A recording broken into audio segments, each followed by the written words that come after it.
Krishna Hare Hare Hare Ram Ram Ram Hare Hare.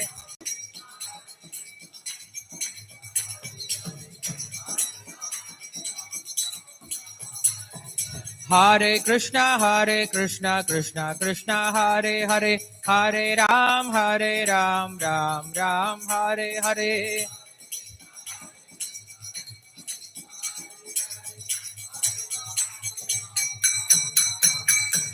Jaya Radha Madhava Kunja Bihari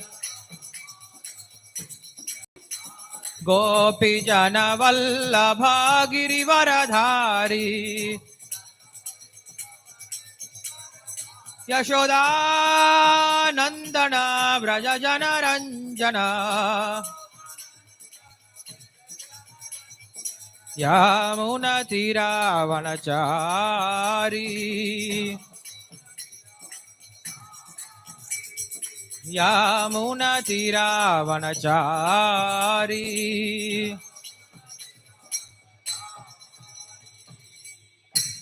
हरिनाम संकीर्तन यज्ञ की जय, श्री विष्णु सहस्रनाम व्याख्यानम की जय, श्रील प्रभुपाद की जय। ओम नमो भगवते वासुदेवाय। ओम नमो भगवते वासुदेवाय। ओम नमो भगवते वासुदेवाय। शुक्लां भरधरं विष्णुं शशिवर्णं चतुर्भुजं प्रसन्नवदनं ध्यायेत् सर्वविघ्नोपशान्तये। व्यासं वसिष्ठनप्तारं शक्ते पौत्रमकल्मषं पराशरात्मजं वन्दे सुखदातं तपोनिधिं। व्यासाय विष्णुरूपाय व्यासरूपाय विष्णवे नमो वै ब्रह्मनिजये वासिष्ठाय नमो नमः। अविकाराय शुद्धाय नित्याय परमात्मने सतैकरूपरूपाय विष्णवे सर्वजिष्णवे यस्य स्मरणमात्रेण जन्म संसारबन्धनात् विमुच्यते। नमस्तस्मै विष्णवे प्रभविष्णवे। ओम नमो विष्णवे प्रभविष्णवे। श्री वैशंपायन उवाच श्रुत्वा धर्मान् शेषेण पावनानि च सर्वशः युधिष्ठिरश्शान्तनवं पुनरेवाभ्यभाषत। युधिष्ठिर उवाच किमेकं दैवतं लोके किं वाप्येकं परायणं स्तुवन्तत्तक्कमर्चन्तः प्राप्य युर्माणवा शुभं को धर्मः सर्वधर्माणां भवतः परमो मतः किं च पन्मुख्यते जन्तुर्जन्म संसारबन्धनात्। श्रीभीष्म उवाच जगत्प्रभुं देवदेवमनन्तं पुरुषोत्तमं स्तुवन्नाम सहस्रेण पुरुषः सततोत्थितः तमेव चार्चयन् नित्यं भक्त्या पुरुषमव्ययं ध्यायन् स्तुवं नमस्यं स यजमानस्तमेव च अनादिनिधनं विष्णुं सर्वलोकमहेश्वरं लोकाध्यक्षं स्तुवन् नित्यं सर्वदुःखादिगो भवेत्। ब्रह्मज्ञं सर्वधर्मज्ञं लोकानां कीर्तिवर्धनं लोकनाथं महद्भूतं सर्वभूतभवोद्भवम् एष मे सर्वधर्माणां धर्मोऽधिगतमो मतः यद्भक्त्या पुण्डरीकाक्षं स्तवैरक्षेन्नरः सता परमं यो महत्तेजः परमं यो महत्तपः परमं यो महद्ब्रह्म परमं यः परायणं पवित्राणां पवित्रं यो मङ्गलानां च मङ्गलं दैवतं देवतानां च भूतानां ह्योः पिता यतः सर्वाणि भूतानि वदन्त्याभियुगागमे यस्मिन् च प्रलयं याति पुनरेव युगक्षये तस्य लोकप्रदानस्य जगन्नाथस्य भूपते विष्णोर्नाम सहस्रं मे शृणु पापभयापहं यानि नामानि गौणानि विख्यातानि महात्मनः ऋषिभिः परिगीतानि तानि वक्ष्यामि भूतये। नम ओं विष्णुपादाय कृष्णप्रेष्ठाय भूतले श्रीमते भक्तिवेदान्तस्वामिन्निति नामिने नमस्ते सारस्वते देवे गौरवाणी प्रचारिणे निर्विशेषशून्यवादी पाश्चात्यदेशतारिणे जय श्री कृष्ण चैतन्य प्रभु नित्यानंद श्री अद्वैत गदाधर श्रीवासादि गौरभक्तवृंद हरे कृष्ण कृष्ण कृष्ण हरे हरे हरे राम राम राम हरे हरे योऽन्तः प्रविश्य वाचमां प्रसुप्तां सञ्जीवयत्त किल शक्तिधरस्वदाम्ना अन्यामतः हस्तचरणश्रवणत्वगादीन् प्राणान् नमो भगवते पुरुषाय तुभ्यम् पान्त्वस्मान् पुरुहूत वैरिबलवन्मातङ्गमाद्यद्घटा कुम्भोच्चात्रिविपाटनादि कपटप्रत्येकवज्रायिताः श्रीमत्कण्ठीरवास्य प्रदसुनकरा धारिदारातिदूरप्रध्वस्तत्वान्तशान्तप्रतितमनसा भाविता भूरिभागैः। हरे कृष्ण। நாம் இந்த விஷ்ணு சஹஸ்ரநாமம் அப்படின்ற கிரந்தத்தில் கடந்த வகுப்பில் ருத்ரஹ அப்படின்ற நாமத்தை பார்த்துருந்தோம். 115வது நாமம் வரைக்கும் பார்த்துருந்தோம். இன்று 116 தொடங்கி 123வது நாமம் வரைக்கும் பார்க்க இருக்கிறோம். பகுஷிரஹ அப்படின்ற நாமத்திலேருந்து ஆரம்பித்து மகா தபாக. முடிஞ்சா 123 பார்ப்போம், இல்லைன்னா 122ஓட நிறுத்தியும் வராரோக அப்படின்னு நாம தான் நிறுத்திடலாம். பராசர பட்டர் என்ன சொல்றாரு அப்படின்னா, பொதுவா ஸ்ரீ வைஷ்ணவத்துல 5 நிலைகளா இருக்கார் பகவான் அப்படின்னு சொல்லப்படுது. பரத்வம், வியூகம், விபவம், அந்தர்யாமி, அர்ச்சை அப்படின்னு சொல்லிட்டு 5 வியூகங்களா பகவான் இருக்கார் அப்படின்னு சொல்றாங்க. ஸோ அதுல வரக்கூடிய முதல் அப்படிங்கிறது பரத்வம் அப்படின்னு சொல்லக்கூடிய அவதாரம், பகவானுடைய ஸ்தானம். ஸோ பரத்வம் அப்படின்னா பரவாசுதேவன் அப்படின்னா வைகுண்டமூர்த்தி, வைகுண்ட நாராயணன் சொல்லி சொல்றோம் இல்லையா. ஸோ அந்த ஆன்மீக உலகத்தில் கூடிய பகவான். ஸோ அப்படிப்பட்ட அந்த பகவானை பற்றிய நாமங்களை தான் முதல் 122 நாமங்கள் சொல்ல வந்தது அப்படின்னு சொல்லிட்டு பராசரர் சொல்றார். ஸோ அதனால நம்ம என்ன பண்ணலாம், இன்னைக்கு 122 நாமம் வரைக்கும் நிறுத்திடலாம். அதுக்கப்புறம் அடுத்த வகுப்புல வியூகமூர்த்தியை சொல்லக்கூடிய 123 இருந்து பார்க்க ஆரம்பிக்கலாம். ஸோ 116வது நாமம் பகுஷிரஹ. பகுஷிரஹ, சிரஸ் அப்படின்னா தலை அப்படின்னு அர்த்தம் இல்லையா. பகுஷிரஹ அப்படின்னா எண்ணிலடங்காத தலைகளை உடையவன் அப்படின்னு அர்த்தம். சஹஸ்ர சீருஷா புருஷா சஹஸ்ராக்ஷஸ் சஹஸ்ரபாத் அப்படின்னு சொல்லிட்டு தான் பகவானை விளக்க வந்த வேதம் முதல் வாக்கியமே இப்படிதான் பேசுது. புருஷ சுக்தம் அப்படிங்கிறதா வேதங்கள்ல உயர்ந்த மந்திரமா சொல்லப்படுது. ஏன்னா வேதங்கள்ல நிறைய சுக்தங்கள் இருக்கு, ஒவ்வொரு சுக்தமும் ஒவ்வொரு தேவனை புகழ்ந்து பேசும். ஸோ அப்ப எந்த தேவன் உயர்ந்தவன் அப்படின்னு சொல்லி நம்ம தெரிஞ்சுக்கணும் அப்படின்னா அதற்கு நம்ம என்ன படிக்கணும், புருஷ சுக்தத்தை படிக்கணும். ஏன்னா மற்ற சுக்தங்கள் எல்லாமே மற்ற தேவதைகளை புகழ்ந்து பேசக்கூடியதா இருக்கு. புருஷ சுக்தம் மட்டும் தான் என்ன பண்ணுது அப்படின்னா பரவாசுதேவன், அதாவது பரமபுருஷன் யார் அப்படின்னு சொல்லக்கூடிய ஒரு சுக்தமா இருக்கிறதுனால நம்ம என்ன பண்றோம், புருஷ சுக்தத்தை படிக்க வேண்டியது இருக்கு. ஸோ அந்த புருஷுக்தத்தை, அதாவது பரபிரம்மத்தை, முழுமுதற் கடவுளை விளக்க வந்த அந்த புருஷ சுக்தம் எப்படி ஆரம்பிக்குது அப்படின்னா சஹஸ்ர சீர்ஷா புருஷா அப்படின்னு ஆரம்பிக்குது. 1000 தலைகளை உடையவன் பகவான் அப்படின்னு ஆரம்பிக்குது.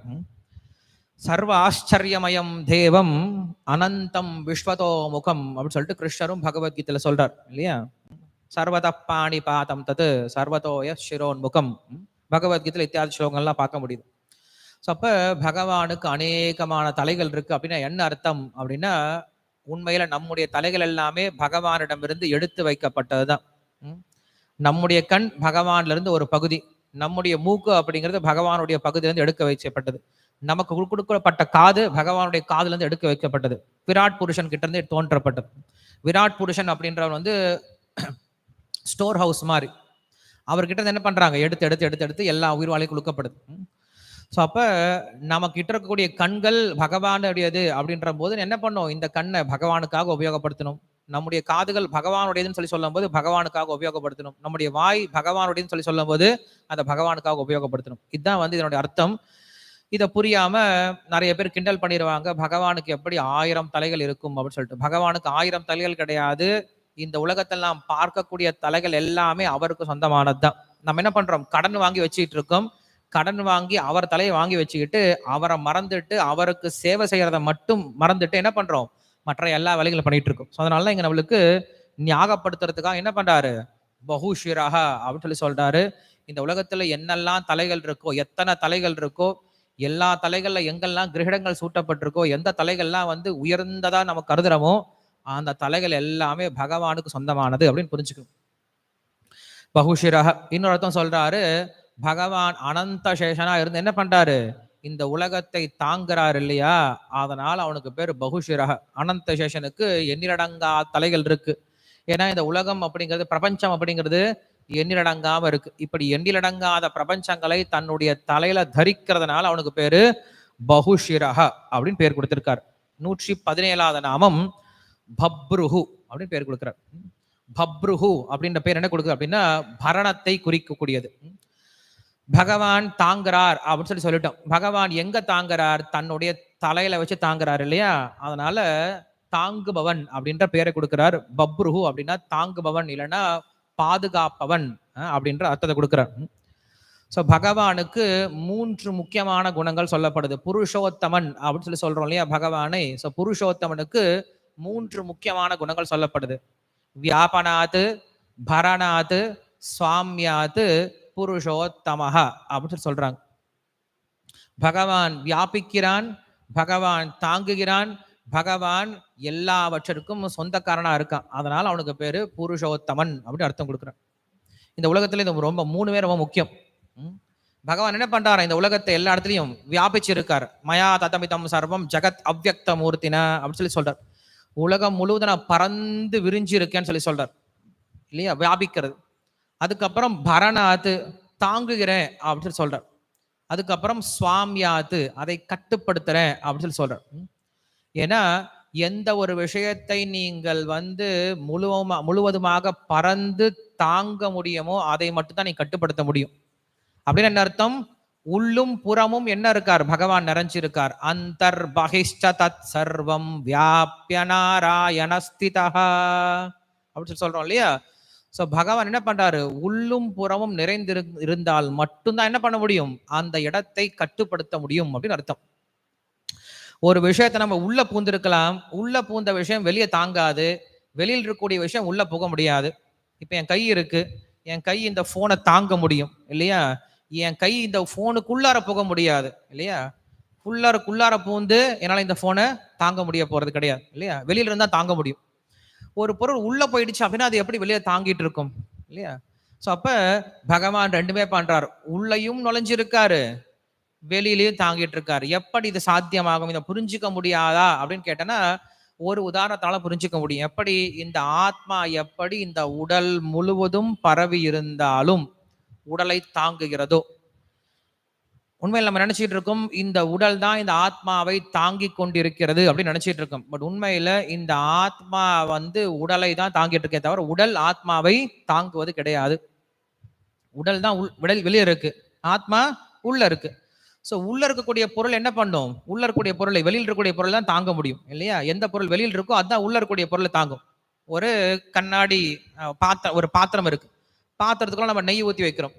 ஸோ எது எதை தாங்கிட்டு இருக்கு, பாத்திரம் நெய்யை தாங்கிட்டு இருக்கு, ஏன்னா உள்ள நெய் இருக்கு. ஸோ உள்ள இருக்கக்கூடிய பொருளை வெளியில் இருக்கக்கூடிய பொருளை தாங்கிட்டு இருக்கும். அப்படி இருக்கும்போது பகவான் உள்ள நுழைஞ்சிருக்கான்னு சொல்லி சொல்றமே, இந்த பிரபஞ்சத்துக்குள்ள நுழைஞ்சிருக்கான்னு சொல்லி சொல்றமே, அப்ப இந்த பிரபஞ்சம் பகவானை தாங்குகிறதா அப்படின்னா கிடையாது.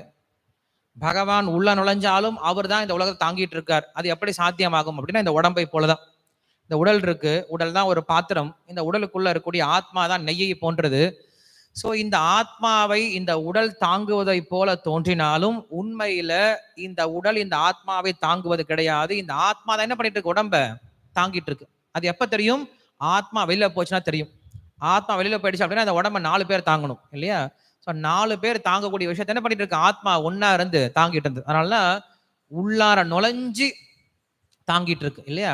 ஸோ அப்படி உள்ள நுழைந்து தாங்குவதனால மட்டும்தான் என்ன பண்ண முடியும், இந்த உடம்பை இந்த ஆத்மாவால் கட்டுப்படுத்த முடியும். அதனாலதான் அவனுக்கு பேர் புருஷோத்தமன் அப்படின்னு பேர் கொடுக்கிறார். ஸோ அப்படிதான் இங்க சொல்றாரு பப்ருஹு அப்படின்னு பேரு, பிபர்த்தி அவ்யய ஈஸ்வரஹ அப்படின்னு கிருஷ்ணர் சொல்றாரு இல்லையா. என்ன ஸ்லோகம் அது, பகவத்கீதையில பிபர்த் அவ்யய ஈஸ்வரஹ அப்படின்னு ஒரு ஸ்லோகம் வரும், ஞாபகம் இல்ல. கிருஷ்ணர் சொல்றார், மயா ததமிதம் சர்வம் ஜெகத் அவ்யக்த மூர்த்தின மத்ஸ்தானி சர்வபூதானி நச்சாஹம் தேஷு அவஸ்திதா. நான் எல்லாவற்றிலும் இருக்கிறேன், எல்லாம் என்னுள்ள இருக்கிறது, ஆனாலும் நான் எவற்றிலும் கிடையாது, எதுவும் என்னுள்ளையும் கிடையாது அப்படின்னு சொல்லி சொல்ற. எந்த வார்த்தையை முதல்ல சொன்னாரோ அதுக்கு என்ன பண்றாரு, அடுத்த வார்த்தையிலேயே முரண்பாடா பேசுற. எல்லாம் என்னுள் இருக்கிறது, நான் எதனுள்ளும் கிடையாது அப்படின்னு என்ன பண்றாரு, அவரே சொல்லிட்டார். அப்ப நான் சொன்ன மாதிரிதான் ஒரு பாத்திரமானது நெய்யை தாங்குமே தவிர நெய்யானது என்ன பண்ணாது, பாத்திரத்தை தாங்க போறது கிடையாது. அது போலதான் இங்க கிருஷ்ணர் சொல்றாரு, எல்லாம் என்னுள்ள இருக்கு, நான் எதுக்குள்ளாரும் இருக்கணும், என்னை எதையும் தாங்கணும், என்னை எதுவும் தாங்க போறது கிடையாது அப்படின்ற வார்த்தையில என்ன பண்றாரு அங்க நமக்கு விளக்கம் கொடுக்கிறார். அதே போல மத்ஸ்தானி சர்வபூதானி பஷ்யமே யோகம் ஐஸ்வரம் அப்படின்னு சொல்றார். நச்சமஸ்தானி பூதானி பஷ்யமே யோகம் ஐஸ்வரம், நச்ச மத்ஸ்தானி பூதானி எதுவுமே என்கிட்ட கிடையாதுன்னு சொல்லிட்டார். மறுபடியும் முதல்ல என்ன சொன்னாரு, எல்லாம் என்கிட்ட இருக்கு, நான் எதுக்குள்ளாரையும் கிடையாதுன்னு சொல்லி சொன்னார். அதுக்கு விளக்கம் பார்த்தோம். அடுத்தது என்ன சொல்றாரு, எதுவுமே என் கூட கிடையாது அப்படின்னு சொல்லி சொல்லிட்டார். இது எப்படி புரிஞ்சுக்கிறது, இப்பதான் சொன்னார் எல்லாம் என் கூட இருக்குன்னு சொல்லிட்டு. நச்சமஸ்தானி பூதானி பஷ்யமே யோகம் ஐஸ்வரம், இப்படிப்பட்ட ஐஸ்வர்யத்தை என்னுடைய யோகமாகிய உயர்ந்த ஐஸ்வர்யத்தை பாரடா அர்ஜுனா அப்படிதான் சொல்லி சொல்றார். அது எப்படி சாத்தியமாகும் அப்படின்னா, இப்போ ஒரு பாத்திரத்துல பாலை வச்சிருக்கும்.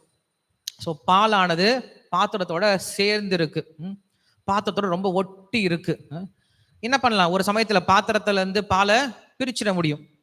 ஸோ ஒரே சமயத்துல ரொம்ப சேர்ந்து இருக்க முடியும், அதே சமயத்துல என்ன பண்ணிடுவோம், பிரிஞ்சு போறதுக்கான வாய்ப்பு இருக்கு. ஆனா பகவானுக்கும் இந்த உலகத்துக்கும் உள்ள உறவு இருக்கு இல்லையா, பகவானுக்கும் அவருடைய சக்திக்கும் உள்ள உறவு இருக்கு இல்லையா, இது இப்படி இருக்காதான். எப்படி இருக்காது? ரொம்ப ஒட்டி இருக்குல்ல, அது போல என்ன பண்ண மாட்டார் பகவான், ஜடத்தோட ரொம்ப ஒட்டிலாம் இருக்க மாட்டார். ரொம்ப என்னைக்கும் தூரமா இருப்பார். ஜடத்துக்கும் பகவானுக்கும் ரொம்ப தூரம். சரி, ரொம்ப தூரமா இருக்காரே, சேரவே மாட்டாங்களே அப்படின்னா கிடையாதான், தாங்கிட்டு இருப்பாராம். ரெண்டு பேரும் ஒட்டிக்கிட்டு இருப்பாங்க, பிரியவும் மாட்டாங்க, அதே சமயத்தில் தூரமாவும் இருப்பாங்க இல்லையா. இது பகவானால மட்டும்தான் முடியும். புரிஞ்சுக்க முடியலையே, புரிஞ்சுக்க முடியாதனால்தான் அவர் பகவான் இல்லையா. இந்த உலகத்துல இப்படிப்பட்ட பொருள் தான் பகவான். நம்ம ஒரு உதாரணம் காட்டிட்டோம் அப்படின்னா அந்த பொருளே பகவானா மாறி போயிடும் இல்லையா. இந்த உலகத்துல இப்படிப்பட்டவன் தான் பகவான். யார் ஒருத்தனுக்கு ஒரு உதாரணம் இல்லாம இருக்கானோ அவன் தான் பகவான். எல்லாவற்றுக்கும் அவன் உதாரணமா இருப்பான், ஆனா அவனுக்கு ஒரு உதாரணம் சொல்வதற்கு இன்னொரு பொருள் இந்த உலகத்துல இருக்காது. அப்படிப்பட்ட ஒரு பொருள் தான் நம்ம என்ன சொல்றோம், பகவான் சொல்லி சொல்றோம். இங்கதான் சொல்றாரு, எப்பயுமே பிரிக்க முடியாது பகவானம் இருந்து அவர் சக்தியை. அதுக்காக அதோட ஒன்றி போய் ஜடத்தோட ஒன்றி போய் இருந்தோட கிடையாது, ரொம்ப தூரமா இருப்பார், ஆனால் ஒட்டுமையா இருப்பார். அந்த அளவுக்கு அவருக்கு பற்றின்மை இருக்கு. சேர்ந்தே இருந்தாலும் பற்று இல்லாம இருப்பார் அப்படின்னு அர்த்தம். இது ஒரு அர்த்தம்.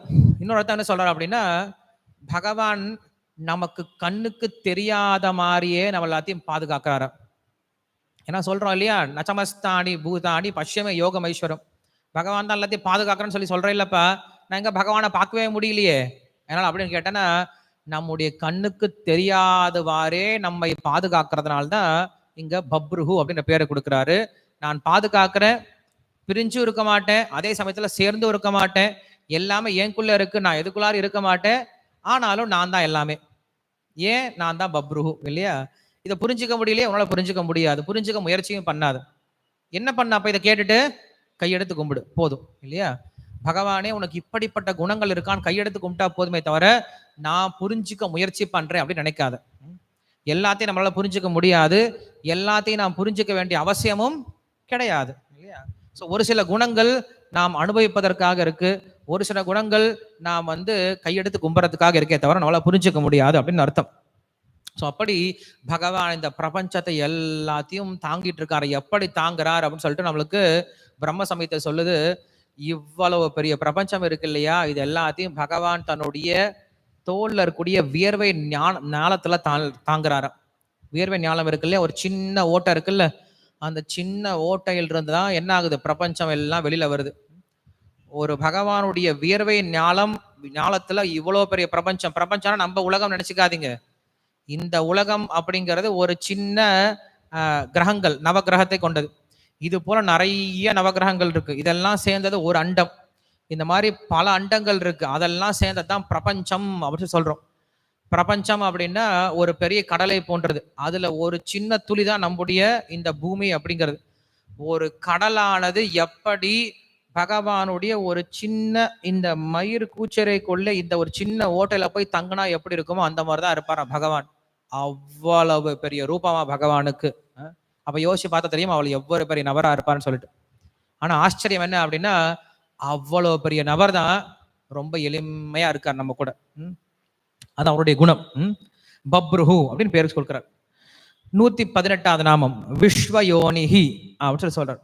விஸ்வயோனிஹி அப்படின்னா அடுத்த வார்த்தை ரொம்ப அழகான வார்த்தை சொல்றாரு. எல்லாருக்குள்ளாரும் ரொம்ப சீக்கிரமா கலந்து போயிடுவாரா விஸ்வயோனிஹி. உண்மையில இதுக்கான அர்த்தம் என்ன அப்படின்னா, உலகத்திற்கான காரணம் அப்படின்னு சொல்லலாம். இல்ல தன்னுடைய தாய்க்கும் மகனுக்கும், தாய்க்கும் குழந்தைக்கும் உள்ள உறவு எப்படி இருக்கும், அது என்ன பண்ண முடியாது. இந்த உலகத்துல தாய்க்கும் மகளுக்கும் உள்ள உறவு பிரிச்சிடலாம் இல்லையா. கர்ப்பத்துல இருந்து வெளில வந்தா தொப்புள் கொடி கட் பண்ணிடலாம். ஆனா இந்த ஆத்மாவுக்கும் பகவானுக்கும் உள்ள உறவு என்னைக்கு என்ன ஆகாதா, அழியவே அழியாதான். ஸோ அப்படி என்னைக்கும் தன்னுடைய ஆத்மாவோட தன்னுடைய பக்தனோட கலந்து இருக்கிறதுனால அவனுக்கு பேரு விஸ்வயோனிஹி அப்படின்னு சொல்லி சொல்ற. போன ஸ்லோகத்துல என்ன பார்த்தோம், எல்லாத்தையும் தன்னுடைய சின்ன ஒரு வியர்வை ஞானத்துல வச்சு தாங்குறான்னு சொல்லி சொன்னோம். அவ்வளவு பெரிய பகவான் என்ன பண்றாரா, ரொம்ப எளிமையா எல்லா பக்தர்களோட கலந்து போயிறதுனால அவனுக்கு பேரு விஸ்வயோனிகி அப்படின்னு சொல்லி சொல்றார். எல்லாரோடையும் தொடர்புல இருப்பார், எல்லாரோடையும் உறவு முறையில் இருப்பார். பகவானுக்கும் நமக்கும் 9 விதமான சம்பந்தங்கள் சொல்லப்படுது. நமக்கும் பகவானுக்கும் 9 விதமான சம்பந்தங்கள் சாஸ்திரம் சொல்லப்படுது. என்னது? பித புத்திராக அப்படின்னு சொல்றாங்க. பகவான் நம்முடைய பிதா, நாம் அவருடைய புத்திரனாக இருக்கிறோம் இல்லையா? பர்த்து பாரியாக அப்படின்னு சொல்லி சொல்றார். கணவன் மனைவிக்குள்ள சம்பந்தம். கணவன் எப்படி மனைவியை போஷிக்கிறானோ பராமரிக்கிறானோ அது போல என்ன பண்றார்? பகவான் நம்ம எல்லாத்தையும் பராமரிக்கிறார். பித புத்திராக பர்த்து பாரியாக அப்படின்னு சொல்லி சொல்றார். அப்புறம் ரக்ஷ ரக்ஷனாக, பகவான் ரக்ஷனை கொடுக்கக்கூடியவனா இருக்கிறான், நாம் ரட்சிக்கப்பட வேண்டிய பொருளா இருக்கும். ரக்ஷ ரக்ஷனம். அடுத்தது ஞாத்ரு ஞேயமா இருக்கும். பகவான் அறிபவனா இருக்கான், நான் அறியப்பட வேண்டிய பொருளா இருக்கேன். இது ஞாத்ரு ஞேயம் அப்படின்னு சொல்லி சொல்றோம். ஆதார ஆதேயம், பகவான் எல்லாவற்றுக்கும் ஆதாரமா இருக்கான், நான் ஆதேயமா இருக்கேன். பகவான் தாங்குபவனா இருக்கேன், நான் தாங்கப்படக்கூடிய பொருளா இருக்கேன். போக்ய போக்திருத்துவம் அப்படின்னு சொல்லி சொல்றார். பகவான் அனுபவிப்பவன், நான் அனுபவிக்கப்பட வேண்டிய பொருள் அப்படின்னு சொல்லி சொல்றார். அதுக்கப்புறம் ஷரீர ஆத்மா, பகவான் எனக்கு ஆத்மாவா இருக்கான், நான் பகவானுக்கு எப்படி இருக்கணும்? ஷரீரத்தை போல இருக்கணும். ஷரீரத்துக்குன்னு தனியா எந்த விதமான சுதந்திரமும் கிடையாது. ஆத்மா இருக்க வரைக்கும் சரீரம் வேலை செய்யும்.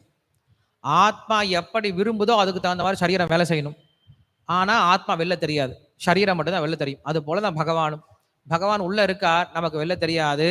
ஆனா நம்முடைய இருப்பே எதுக்குதான்? பகவானுக்கு சேவை பண்றதுக்காக மட்டும்தான். அதனால ஷரீர ஆத்ம பாவம் அப்படின்னு சொல்றார். கடைசியில சேஷ சேஷி பாவம். நாம் எல்லாரும் பகவானை சார்ந்து இருக்கிறோம். பகவான் எல்லாருக்கும் செய்யறார், ஹெல்ப் பண்றார் இல்லையா? நாம் எல்லாரும் பகவானை தான் சார்ந்து இருக்கோம். பகவான் யாரை சார்ந்தும் கிடையாது. இப்படிப்பட்ட அப்புறம் சுவாமி பொருள் இல்லையா? பகவான் தான் எல்லாருக்கும் சுவாமி, நான் பகவானுடைய சொத்து. இந்த 9 சம்பந்தங்கள் யாருக்கு இருக்கு? இந்த ஆத்மாவிற்கும் அந்த பரமாத்மாவிற்கு இருக்கு. யாரா இருக்கலாம் ஞாபகம் இருக்கு? பார்க்கலாம், சொல்லுங்க பார்க்கலாம். ஒண்ணு 9 என்னெல்லாம் ஞாபகம் இருக்கு பார்க்கலாம், சொல்லுங்க. ஃபர்ஸ்ட் தெரிஞ்சவங்க கை தூக்கிட்டு சொல்லுங்க பார்க்கலாம். ஏதாவது ஒண்ணு சொல்லுங்க. பிதா புத்ரா, ஓகே. பாரியா பர்த்தா, ஓகே. என்னது சொல்றது? போஷிப்பவர், ஓகே. பராமரிப்பவர், பராமரிக்கப்படும் பொருள், ஓகே. ரக்ஷ ரக்ஷனம். நீங்க பிரபு என்ன சொல்ல வந்தீங்களே? ஞேயா ஞாத்ரா, அறியப்பட வேண்டிய பொருள், அறிபவன். இல்ல சொல்லவங்களே சொல்லக்கூடாது, மத்தவங்க சொல்லுங்க பார்க்கலாம். போக்ய போக்திருத்துவம். ஏன்னா கிளாஸ் இங்க நடந்துட்டு இருக்கு, எல்லாரும் எங்க வேடிக்கை பராக் பார்த்துட்டு இருக்கீங்க. பூஜாரி மணி ஆட்டிட்டு தான் இருக்க போறாரு. அதை வேணா ஒரு வீடியோ எடுத்து நீங்க என்ன பண்ணுங்க, வீட்டில் உட்காந்து ஃபுல்லா மணி ஆட்டுறது எப்படின்னு பார்த்துட்டே இருங்க. இல்ல கிளாஸ் முடிஞ்சதுக்கு அப்புறம் உட்காந்து என்ன பண்ணுங்க, வந்து கிருஷ்ண பலராம் உட்காந்து 2 மணி நேரம் உட்காந்து நல்லா பாருங்க. கிருஷ்ண பலராம் இங்கே தான் இருப்பார். ஸோ கிளாஸ்க்கு வரும்போது கிளாஸ் கவனிக்கணும், பார்க்கலாம். அடுத்தது யாருக்கு தெரியும்? ஏன்னா கிளாஸ் நாங்கள் இங்கே வந்து கொடுக்கறது ஏதோ நீங்க கடமைக்கு வந்து உட்காந்து கேட்டுட்டு அதுக்கப்புறம் பிரசாதம் சாப்பிட்டு போறதுக்காக கிளாஸ் கிடையாது. கிளாஸ் கேட்டேன்னா அதை புரிஞ்சுக்கிறதுக்கு, ஏதாவது தெரிஞ்சுக்கிறது தான் கிளாஸ் வரும். ஓகே, அடுத்தது ஷரீர ஆத்மபாவம். எங்கடா 2 பேர் உட்காந்துருக்கீங்க, என்னடா பண்றீங்க? பின்னாடி இருக்க முன்னாடி தள்ளுறான் அவனை, முன்னாடி வாடா. பின்னாடி போய் ஒளிஞ்சிட்டு இருக்கான். சொல்லுங்கடா, இப்ப நீங்க சொல்லுங்க ஃபர்ஸ்டா. நீ என்ன சொன்ன? திருதுன்னு முழிச்சுட்டு இருக்கீங்க. இப்படி கேள்வி கேட்டால் அடுத்த கிளாஸ்க்கு யாரும் வரவே மாட்டாங்க. நல்ல கிளாஸ்ல கேள்வியை கேட்கறது கிடையாது, கூட்டமே குறைஞ்சிரும். சரி, எனிவே ஞாபகம் இருக்கவங்க ஞாபகம் வச்சுக்கோங்க. ஸோ இப்படியாக ஆத்மாவிற்கும் பரமாத்மாவிற்கும் 9 சம்பந்தங்கள் இருக்கு அப்படின்னு சொல்றாரு. இப்படி பகவான் என்ன பண்றார்? நம்மோட கலந்து போயிட்டாராம். இப்படிப்பட்ட ஒரு உறவு இருக்கும்போது என்ன பண்ண முடியாது? நம்மளையும் பகவானையும் என்னைக்கும் பிரிக்கவே முடியாது. 9 உறவு முறையில் வச்சிருக்காரு. நீ ஒரு உறவு முறையில தவிச்சாலும் இன்னொரு உறவு எஎன்ன பண்ணும்? போய் எங்க போய் லாக் ஆகிதான் ஆகணும் இல்லையா? அதனால பகவான் நம்மோட 9 உறவு முறையில் இருக்காரு அப்படின்னு சொல்லி சொல்றாரு. 118வது நாமம் சுச்சிஸ்ரவாஹா அப்படின்னு சொல்லி சொல்றாரு. சுச்சிஸ்ரவாஹா அப்படின்னா புண்ணிய ஸ்லோக அப்படின்ற வார்த்தையோட இன்னொரு அர்த்தம் கூட சொல்லலாம். சுச்சிஸ்ரவா அப்படின்னா யார் ஒருவன் பகவானை பற்றி கேட்கிறானோ அவன் எல்லாரும் புண்ணிய ஆத்மாக்களா மாறி போயிடுறானா, தூய்மை அடைஞ்சிடறாங்களாம். ஸ்ருண்மதாம் ஸ்வகதா கிருஷ்ண புண்ணிய ஸ்ரவண கீர்த்தன ஹிருதயந்தஸ்தோஹி அபத்ராணி விதுன்னோதி சுகுர்த் சதம். பகவானை பற்றி கேட்பதால் மட்டுமே ஒருத்தன் என்ன ஆயிடுறான்? தூய்மை அடைகிறான்னு சொல்லி சொல்றார். அதனால அவனுக்கு பேரு சுச்சிஸ்ரவாக, பூரிஸ்ரவாக அப்படின்னு இன்னொரு பேர் இருக்கு பகவானுக்கு. அழகிய காதுகளை உடையவன். சுச்சிஸ்ரவா அப்படின்னா இன்னும் அதே அர்த்தம் தான். அழகிய காதுகளை உடையவனா பகவான். எப்படிப்பட்ட காது அப்படின்னா, எங்கேயோ ஒரு சபையில திரௌபதி கூப்பிட்டா இல்லையா, அதை எங்கேயோ உட்காந்து என்ன பண்றான், துவாரகையில உட்காந்துட்டு இருக்கவன் நல்லா கேட்டானா. அதனால அவனுக்கு பேரு சுச்சிஸ்ரவாக. எங்கேயோ ஒரு பக்தன் கூப்பிட்டா கூட என்ன பண்ண முடியும், பகவானால கேட்க முடியுமா? கஜேந்திரன் எங்கேயோ கத்துனா இல்லையா, ஆதி மூலமே கத்துனா இல்லையா, பகவான் ஓடி வந்தாருல்ல.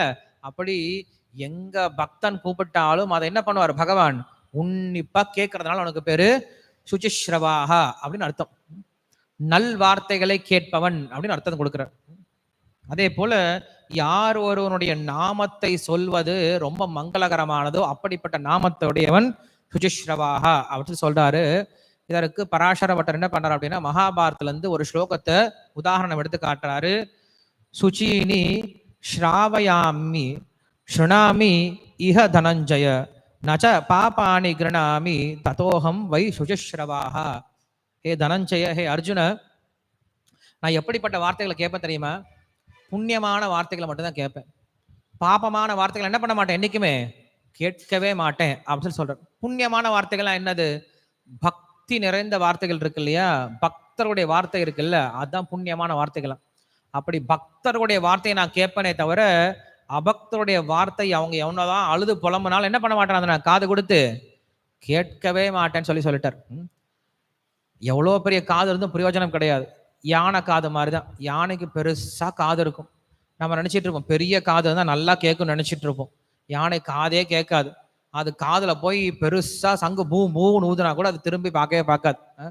ஸோ அப்படி யானைக்கு பெருசா காதெல்லாம் கேட்காது. அது போல பகவானுக்கு பெரிய காதை இருந்தாலும் கண்டுக்கவே மாட்டாராம் பக்தன் இல்லை அப்படின்னா. திரௌபதி அலறனா இல்லையா, அவருக்கு அதெல்லாம் காது கேட்டது, திரும்பி வரவே இல்லை, காது கேட்காத மாதிரி இருந்துட்டார். எப்ப முழு சரணாகதி பண்ணாலும் அப்ப என்ன பண்ணார், உடனே என்னமோ அவசரத்துல ஓடி வந்த மாதிரி ஓடி வந்தார். ஏன் இப்பதான் கேட்டு செல்ல, அவதான் கூப்பிட்டு இருக்காளே, 1 மணி நேரமா கூப்பிட்டு இருக்காளே, அப்பயே ஓடி வந்திருக்கலாம்ல. அப்ப காது கேட்கல சுவாமி, இப்ப மட்டும் எப்படியா கேட்டுச்சு? அவன் என்ன பண்ணிட்டா, பக்தியோட கூப்பிட்டாலே, பக்தியோட கூப்பிட்ட அடுத்த க்ஷணம் எனக்கு என்ன ஆனது, கேட்டுடும். பக்தி இல்லாம நீ வருஷ கணக்கில் கூப்பிட்டாலும் அவருக்கு என்ன ஆகாது, கேட்கவே கேட்காது. அது போல நம்முடைய ஜபமும் நம்முடைய பக்தியும். இங்க ஏதோ கிருஷ்ணவல்ராம உட்காந்துட்டு இருக்காங்க, பக்தி இல்லாம நம்ம என்ன செஞ்சாலும் அவர் பாட்டுக்கு அவர் ஹாப்பியா விளாண்டுட்டு இருப்பார். அவர் பாட்டு மாடு மேய்ச்சிட்டு அவர் புல்லாங்கல் வாசிக்கிட்டு நிறைய பக்தர்கள் இருக்காங்க. அவருக்கு ஒன்றும் நம்ம பேசுறதான் கேட்கணும் அப்படின்னே கிடையாது. நம்ம எப்ப பக்தியோட பகவானை கூப்பிடுறோமோ, முழு சரணாகதியோட பகவானை கூப்பிடுறோம், அப்ப திரும்பி கேட்பாரான். அதனால உனக்கு பேரு சுச்சிஸ்ரவாஹா அப்படின்னு சொல்றார். இதுக்கு நிறைய அர்த்தங்களை கொடுக்குறாரு. இந்த ஒரு வார்த்தைக்கு விதுரனுடைய கதை எடுத்து உதாரணம் கொடுக்குறார். பகவான் என்ன பண்றார் அப்படின்னா, தூதனா போறாரு இல்லையா, எப்படி பகவான் நடத்தியிருக்காங்க பாருங்க. விருந்தாவனத்துல எல்லா கோபியர்களும் எல்லா பக்தர்களும் கிருஷ்ணருக்கு சேவை பண்ணாங்க. கிருஷ்ணர் விருந்தாவனத்திலிருந்து வெளியில வந்தாரோ இல்லையோ, கிருஷ்ணரை யாரும் மதிக்கவே இல்லை. அதுக்கப்புறம் கிருஷ்ணரை வச்சு எல்லாரும் வேலை வாங்க ஆரம்பிச்சிட்டாங்க. கடைசி வரைக்கும் வேலை பண்ணார் அவர் இல்லையா, குதிரை ஓட்டுற வேலை உள்பட எல்லா வேலையும் பண்ணிட்டார். ஆனா விருந்தாவனத்தில் எப்படி இருந்தாங்க, கிருஷ்ணரை வச்சு நல்லா பார்த்துக்கிட்டாங்க. எல்லாம் நல்லா வெண்ணையா உருட்டி கொடுத்து கிருஷ்ணரை நல்லா கொழு முழுன்ட்டு என்ன பண்ணாங்க, வளர்த்திட்டு இருந்தாங்க. கிருஷ்ணரை நடக்கவே விட மாட்டாங்க. கிருஷ்ணர் அப்படி தாங்கி பார்த்துக்கிட்டாங்க கோபியர்கள்லாம். அது விருந்தாவன வாசிகள். விருந்தாவனத்துல இருந்து வெளில வந்தாரா, கிருஷ்ணருடைய மகிமே யாருக்கும் தெரியாம போயிடுச்சு. எல்லாரும் அவங்க இஷ்டத்துக்கு உபயோகப்படுத்திக்கிட்டாங்க. டேய் கிருஷ்ணா, இங்க போயிட்டு வா, அதை போய் பண்ணு, இந்த வேலையை பண்ணு, போய் எனக்காக ஒரு தூதனா போய் மெசேஜ் கொண்டு போ, என் வண்டியை ஓட்டு, வாட்ச்மேனா இரு, என்னெல்லாம் யூஸ் பண்ணிட்டாங்க பாருங்க. ஸோ அப்படி என்ன பண்றாரு, கிருஷ்ணர் வந்து தூதனா போறார். போற இடத்துல விதுரனுடைய வீட்டுக்கு போய் சேர்றார். நைட்டு ரொம்ப நேரம் கால் கடுக்க நடந்து வந்திருக்காரு இல்லையா, போய் அமைதியா உட்காந்துட்டாரா. உட்கார்ந்த உடனே நமக்கு தெரியும் விதுரனுடைய மனைவி என்ன பண்றாங்க, அவருக்கு வெறும் வாழைப்பழத்தோலா பிரிச்சு கொடுத்துட்டு இருக்கா. அவர் என்ன பண்ணாரு, உட்காந்து 3 வாழைப்பழத்தோலை நல்லா சாப்பிட்டுட்டாரு. சாப்பிட்டதுக்கு அப்புறம் தான் பாக்குறாங்க, நான் வெறும் தோலை கொடுத்துட்டு இருக்கிறேன்னு சொல்லிட்டு அப்புறம் தான் புரிஞ்சது விதுரர் வந்து சொன்ன பின்னாடி. அதுக்கப்புறம் பகவான் சொல்றாரா, நல்லா இருக்குப்பா விதுரா, இந்த தோலை எங்க வாங்கினன்னு சொல்லி கேட்கிறாரு. ஸோ தோலை சாப்பிட்டா, வாழைப்பழ தோல் சாப்பிட்டா சக்தி வரும் அப்படின்னு சொல்லிட்டு பகவானே கண்டுபிடிச்சிட்டார் இல்லையா? இதை புதுசா யாரும் கண்டுபிடிச்சு சொல்லணும் அப்படின்ற அவசியம் கிடையாது.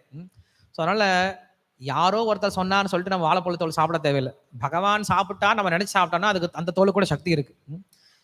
அதுக்காக தோலை சாப்பிட்டுட்டு இருக்காதீங்க. பகவான் சாப்பிட்டதை நம்ம சாப்பிடணும் அப்படின்னு அர்த்தம் இல்லையா? பக்தியோட பக்தன் என்ன கொடுக்குறானோ அதை வாங்கி சாப்பிட்டார். அங்க விதுரன் வந்து தோலை கொடுக்கல, விதுரனுடைய மனைவி தோலை கொடுக்கல. எதை கொடுத்தாங்க? அவங்க பக்தியை கொடுத்தாங்க இல்லையா? அவங்க தூய்மையை கொடுத்தாங்க. ஸோ பகவானுக்கு அந்த தூய்மை தான் பிடிச்சிருக்கு. தூய்மைனா என்னது?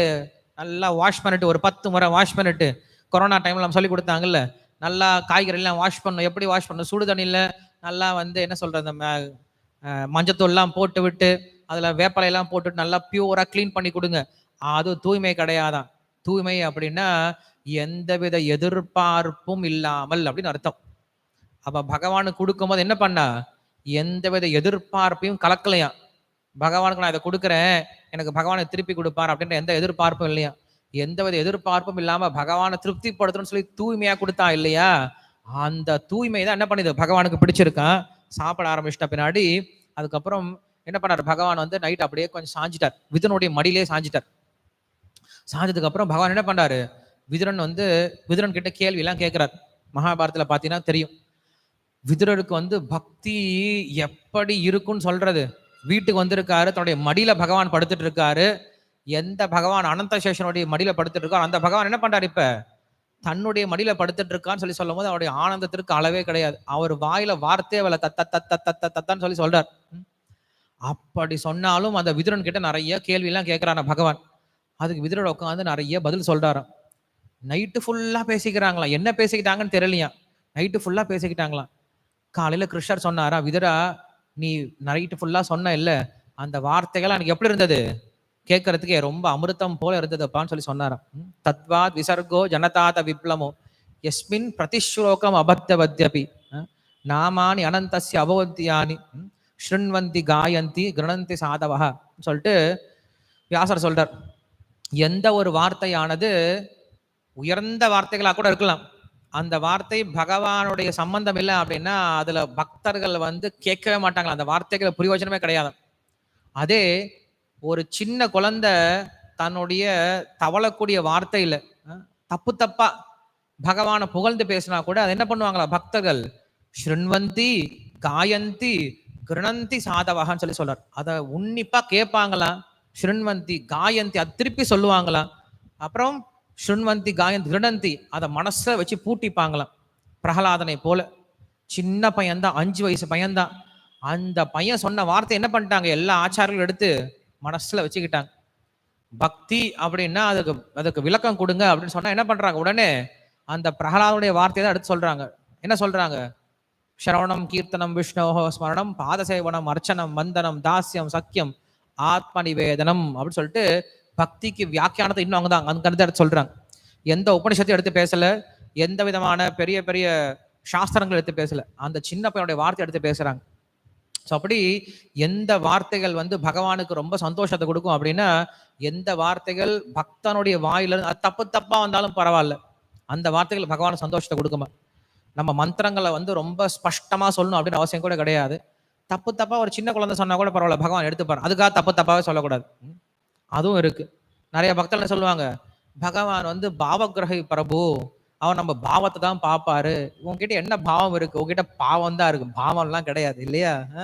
பாவம் இருந்தா என்ன பண்ணுவோம்னா பகவானுக்கு நம்ம நல்லா சொல்லணும்னு நினைப்போம், நம்ம யாரும் சொல்ல மாட்டோம். என் கணவனுக்கு என்னுடைய அன்பு தாங்க முக்கியம், நான் எப்படி செஞ்சு கொடுத்தாலும் என் கணவன் சாப்பிட்டுருவார் அப்படின்னு சொல்லிட்டு தினசரி நல்லா தீச்சி விட்டு நல்லா அதை கருக்கி விட்டு நான் என் கணவனை கொண்டு போய் கொடுத்துட்டு, என் கனவா நீ என்ன பார்க்கணும்? என்கிட்ட என்னுடைய அன்பை மட்டும் பார்க்கணும், அன்போட உனக்கு கொடுக்குறேன், தீச்சதை கொடுக்குறேன், தீஞ்ச பொருளை கொடுக்குறேன், சாப்பிடு கனவா, சாப்பிடுமா, சாப்பிடு பிரபு அப்படின்னு சொல்லிட்டு என்ன பண்ணக்கூடாது? நம்ம கணவன் கிட்ட போய் நீட்டிட்டு இருக்கக்கூடாது. கண்டிப்பா அன்பு இருக்கவங்க என்ன பண்ணுவாங்க? தீச்சா கொடுப்பாங்க. ரவிச்சந்திரன் பிரபு எப்படி அன்போட நீங்க சமைச்சு கொடுக்குறீங்க, எப்படி கொடுப்பீங்க? அன்போட கொடுக்கறதா அந்த டேஸ்டா கொடுப்பீங்களா, தீச்சி கொடுப்பீங்களா? எவ்வளவு டேஸ்டா கொடுக்க முடியும் அவ்வளவு டேஸ்டா கொடுக்கணும் இல்லையா? நமக்கு டேஸ்டா வராது, எனக்கு இப்படிதான் பிரபு வரும், எனக்கு தீச்சி தான் வரும், ஆனா எனக்கு அன்பு இருக்கு சொல்ல முடியுமா பகவான் கிட்ட? நம்ம அப்படிதான் சொல்லிட்டு இருக்கோம். தினமும் நம்ம பகவானுடைய பாடல்லாம் பாடிட்டு இருக்கோம். நீங்க உட்காந்து ஆரத்தி பாட்டு பாடிட்டு இருக்கோம், எல்லாமே தப்பு தப்பு தப்பு தப்பா பாடிட்டு இருக்கோம். சரி கத்துக்கோங்க பிரபு அப்படின்னா யாரும் கத்துக்க மாட்டேங்கிறீங்க. அதுக்கு மேல கேள்வி, அதுக்கு மேல ஒரு பதில் வேற சாஸ்திரத்துல இருந்து. பிரபு நம்ம தப்பு தப்பா பாடினா என்ன, பகவானுக்கு அன்பு தானே முக்கியம், நான் அன்போட பாடுறேன், பகவான் ஏத்துப்பாருல்ல. அடே ம் அன்போட இருந்தா என்ன பண்ணும், முதல்ல நாம் நம்மளை சரிப்படுத்திக்கிட்டு பாடணும் இல்லையா, தப்பு தப்பாவே பாடுறது கிடையாது. இப்ப சைனீஸ் அவங்க என்ன பண்றாங்க, ஹலே கிருஷ்ணான்னு சொன்னா அது தப்பு இல்லை. இல்ல ரஷ்யன்ஸ் வந்து ஹரி கிருஷ்ணான்னு சொன்னா அது தப்பு கிடையாது. நம்ம அந்த மாதிரி செய்யக்கூடாது. நமக்கு அந்த மாதிரிலாம் கிடையாது. நமக்கு நல்லாவே பேச முடியும், நம்மளால நல்லா உச்சரிக்கவே முடியும். ஸோ அப்போ நம்ம என்ன பண்ணக்கூடாது, இந்த மாதிரி பேசக்கூடாது, இந்த மாதிரி நம்ம சொல்லக்கூடாது. ஸோ அப்போ நம்ம என்ன பண்ணோம் அப்படின்னா, நம்ம நாமளே திருத்திக்க வேண்டியது இருக்கு. அது திருத்திக்கலாம் அப்படின்னா அது உண்மையில பகவானுக்கு நம்ம செய்யக்கூடிய அபராதம் தான். ஸோ முடிஞ்ச வரைக்கும் என்ன பண்ணுங்க, யாரெல்லாம் கீர்த்தனை பண்றீங்களோ தயவு செஞ்சு அந்த கீர்த்தன் ரெஃபார்ம் அப்படின்னு ஒரு செமினார் கொடுத்துருக்கோம், சரியான உச்சரிப்பு எப்படி உச்சரிக்கிறது அப்படின்னு சொல்லிட்டு அந்த உச்சரிப்பை கேட்டுட்டு அதுக்கப்புறம் பாட ஆரம்பிங்க. இல்லைன்னா நம்ம பண்றது எல்லாமே என்னதான், பகவானுக்கு வெறும் அபராதம் மட்டும்தான், அது பகவானுக்கு புகழ்ச்சியே கிடையாது. தீஞ்ச உணவை கொடுக்குற மாதிரி ஞாபகம் வச்சுக்கோங்க நீங்க. ஸோ அப்போ பகவானுக்கு என்ன பண்ண உட்காந்து நைட்டு ஃபுல்லாக பேசுறாரா, விதுரர் பேசுறாரா, பகவான் அவ்வளோ சந்தோஷமா கேட்கிறாரா. இப்படி பகவானுடைய அந்த விதுரனுடைய வார்த்தைகளை கேட்பது ஒரு பக்தனுக்கு, பகவானுக்கு ரொம்ப சந்தோஷத்தை கொடுத்துதான். அதனால அவனுக்கு பேரு சுச்சிஸ்ரவாக அப்படின்னு பேர் கொடுக்குறார். அதே போல நம்மளுக்கு பத்ம புராணத்துல பாகவத மகாத்மியம் சொல்லப்படுது. பாகவத்துடைய மகிமை என்ன அப்படிங்கிறத எங்க போய் வச்சிருக்காரு, பத்ம புராணத்துல போய் வச்சிருக்காரு. அது என்னையா பத்ம புராணம் யார் படிக்கிறது, சிவபெருமானை வழிபடுறவங்க பத்ம புராணம் படிப்பாங்க. ஏன்னா அதுல சக்தியினுடைய பெருமைகளும் சிவனுடைய பெருமையும் நிறைய சொல்லப்பட்டிருக்கும். அதுல போய் ஏன் பாகவதம் வச்சிருக்காங்க அப்படின்னா, சிவனை படிச்சுட்டு வரும்போது பாகவதத்துடைய மகாத்மியத்தை படிப்பாங்கல்ல, அப்ப அவன் என்ன பண்ணுவான், பாகவத்துக்கு வருவான் இல்லையா, அங்கதான் போய் பிடிச்சிட்டு வரணும். போய் ஆள் பிடிக்கணும், எங்க பிடிக்கணும், எதிரி கேம்ப்ல தான் பிடிச்சிட்டு வரணும். ஏன்னா அங்கதான் ஆள் நிறைய பேர் சேர்றாங்க. ஸோ அப்போ அங்கே போய் பிடிச்சிட்டு வரணும்ல, அதனால என்ன பண்றாரு, சிவபுராணத்தில் போய் பத்ம புராணத்தில் போய் பாகவத மகாத்மியத்தை சொல்லி வச்சிருக்காரு. நீங்களாம் உள்ள வாங்கப்பான்னு சொல்லிட்டு அந்த பாகவத மகாத்மியத்தில் சொல்லப்படுது.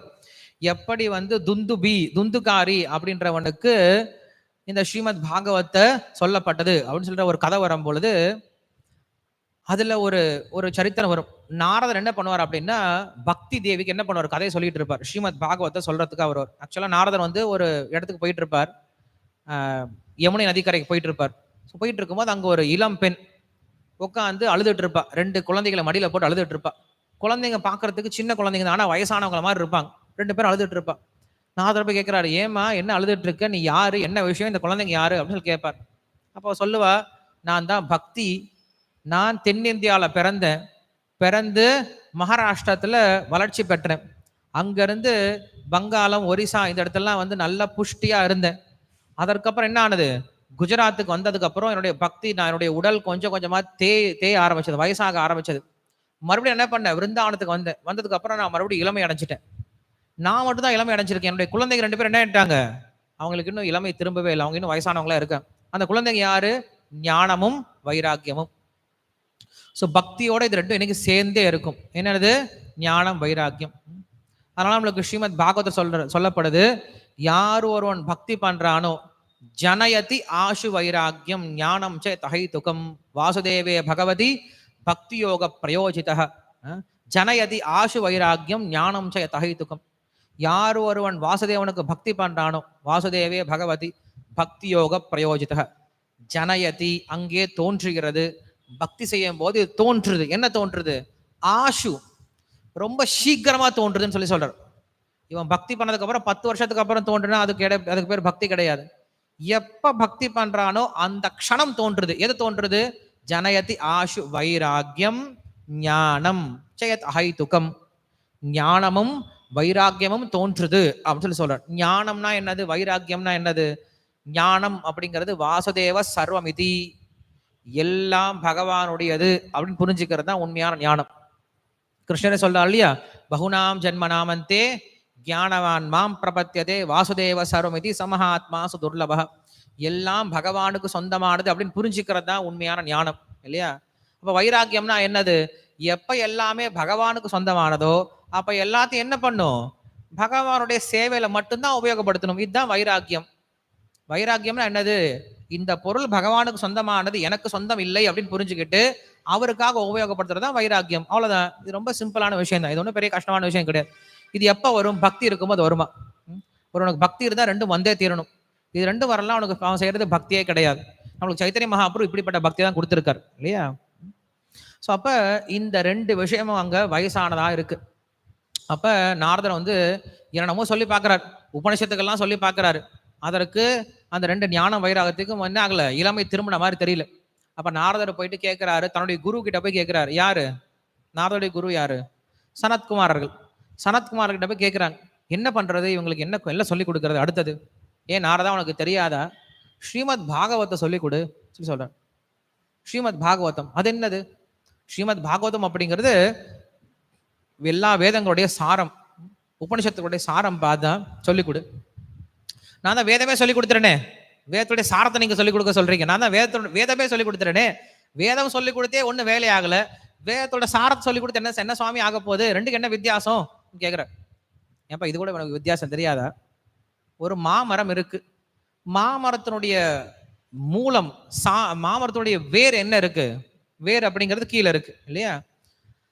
மாமரத்தினுடைய பழம் எங்க இருக்கு? மேல பழமா நம்மளுக்கு தொங்கிட்டு இருக்கு. இப்ப நம்ம மாமரத்தினுடைய ரசத்தை அனுபவிக்கணும் அப்படின்னா வேரை பிடிச்சி கடிப்போமா, பழத்தை சாப்பிடுவோமா? பழத்தை தான் சாப்பிடணும் இல்லையா? மாம்பழ சீசன் வந்திருக்கேன்னு சொல்லிட்டு வேரை பிடிச்சிட்டு வந்து நறுக்கு நறுக்கு கடிச்சு சாப்பிட்டா மாம்பழத்தினுடைய சுவை தெரிய போறது கிடையாது, மாம்பழம் சாப்பிட்ட டேஸ்ட் வர போறது கிடையாது. ஆனா மாம்பழம் எங்க இருந்தா வருது? வேர்ல இருந்தா வருது. ஆனா வேற யாரும் சாப்பிட மாட்டோம். அதே போலதான் வேதத்தினுடைய சாரத்தை, வேதத்தினுடைய ருச்சியை புரிஞ்சுக்கணும் அப்படின்னா நீங்க வேதத்தையோ உபனிஷத்தையோ படிச்சு பிரயோஜனம் கிடையாதப்பா. அதனுடைய சாரமா தொங்குது இல்லையா, நிகம கல்பதரோர் கலிதம் பலம் அப்படின்னு சொல்லக்கூடிய அந்த பழத்தை போய் நீ சாப்பிடணும், பாகவத்தை சாப்பிடுன்னு சொல்லி சொல்ற. இப்ப புரியுது. பாகவத்தை கொண்டு போய் கொடுக்குறாரா. நாரதர் என்ன பண்றாரு? பாகவதம் சொல்ல ஆரம்பிக்கிறாரா. நாரதர் பாகவதம் சொல்லனா கேட்கணுமா என்ன? நாரதர் பாகவதம் சொல்ல சொல்ல சொல்ல என்ன ஆகுது அப்படின்னா ரிஷிகள் எல்லாம் ஒன்று கூடிட்டாங்களாம். ரிஷிகள் எல்லாம் ஆஹா ஆஹா ஆஹா சாது சாது சாதுன்ட்டு என்ன பண்றாங்க, எல்லாரும் ரொம்ப சுவைச்சு பாகவதம் கேட்க ஆரம்பிக்கிறாங்களாம். எப்ப பக்தர்கள்லாம் சேர்ந்து கேட்கிறாங்களோ அப்ப என்ன ஆகும், அந்த பாகவதம் கூட இன்னும் ரொம்ப ருச்சிகரமா மாற ஆரம்பிச்சிடும். என்னைக்குமே ஜட இன்பத்தை தனியா அனுபவிக்கணும், ஆன்மீக இன்பத்தை சேர்ந்து அனுபவிக்கணும் இல்லையா? கணவன் மனைவிக்கு நடுவில் நடக்கக்கூடிய இன்பம் இது வந்து ரொம்ப தாழ்ந்த இன்பம், ஜட இன்பம். இது என்ன பண்ண முடியாது, தனியா தான் அனுபவிக்கணும், ஊரை கூட்டி சேர்ந்து அனுபவிக்க முடியாது. இதே ஆன்மீக இன்பம், ஆன்மீக சந்தோஷம் எப்படி அனுபவிக்கணும்? வீட்டுக்குள்ள உட்காந்து ரெண்டு பேரும் உட்காந்து கர்த்தால வளர்ச்சிட்டு அனுபவிக்க முடியாது, வீட்டுக்குள்ள ரெண்டு பேரும் உட்காந்து பேசி அனுபவிக்க முடியாது இல்லையா? பக்தர்கள்லாம் ஒன்று கூடி ஒரு 1000 பேர் சேர்ந்து ஹரே கிருஷ்ணா மந்திரம் சொன்னோம்னா அது எப்படி இருக்கும் இல்லையா? அதனால ஆன்மீக இன்பத்தை என்பது சேர்ந்து அனுபவிக்கணும். உண்மையில எங்க ஆன்மீக விஷயம் நடக்குதோ அங்க பக்தர்கள்லாம் ஓடி வந்துருவாங்களாம். முகுரஹோ ரசிகாஹா புவி பாவுகான்னு கூப்பிடுறார். ரசிகர்களே வாங்கன்னு சொல்லி கூப்பிடுறார். நம்மளும் பக்தர்களை கூப்பிட வேண்டியதா தான் இருக்கு இல்லையா? கூட்டம் வர்றது கிடையாது, கூட்டம் வேற இடத்துக்கு தான் போகுது. சரி பரவாயில்ல. ஸோ அப்ப அந்த கூட்டம் எல்லாம் சேர்ந்துருச்சு, எல்லா ரிஷிகளும் வர ஆரம்பிச்சிட்டாங்க. ரிஷிகள்லாம் வந்ததை பார்த்து தேவர்கள்லாம் வந்துட்டாங்களாம். தேவர்கள் வந்ததுல அர்ஜுனன் இருக்கான் இல்லையா, அவன் வந்து மிருதங்கம் வாசிக்க ஆரம்பிக்கிறானா. சுகதேவர் வந்துட்டாரா, அவர் வந்து வீணை வாசிக்க ஆரம்பிச்சிட்டாரா. அதுக்கப்புறம் மற்ற பஞ்சபாண்டர்கள் எல்லாரும் வந்து புல்லாங்குழலாம் வாசிக்க ஆரம்பிச்சிட்டாங்களாம். ஒவ்வொருத்தரும் ஒவ்வொரு, பிரகலாதன் வந்து கர்த்தாலம் வாசிக்க ஆரம்பிச்சிட்டானா, துருவ மகாராஜன் வந்து குதிக்க ஆரம்பிச்சிட்டானா. எல்லா பக்தர்களும் உள்ள வந்துட்டாங்க. பாகவத்தில் நம்ம என்ன பக்தர்கள்லாம் பாக்குறோமோ எல்லாரும் வந்துட்டாங்க. நாரதோடைய பாகவதம் சொல்லி கொடுக்கும்போது எல்லாரும் வந்துட்டாங்களா.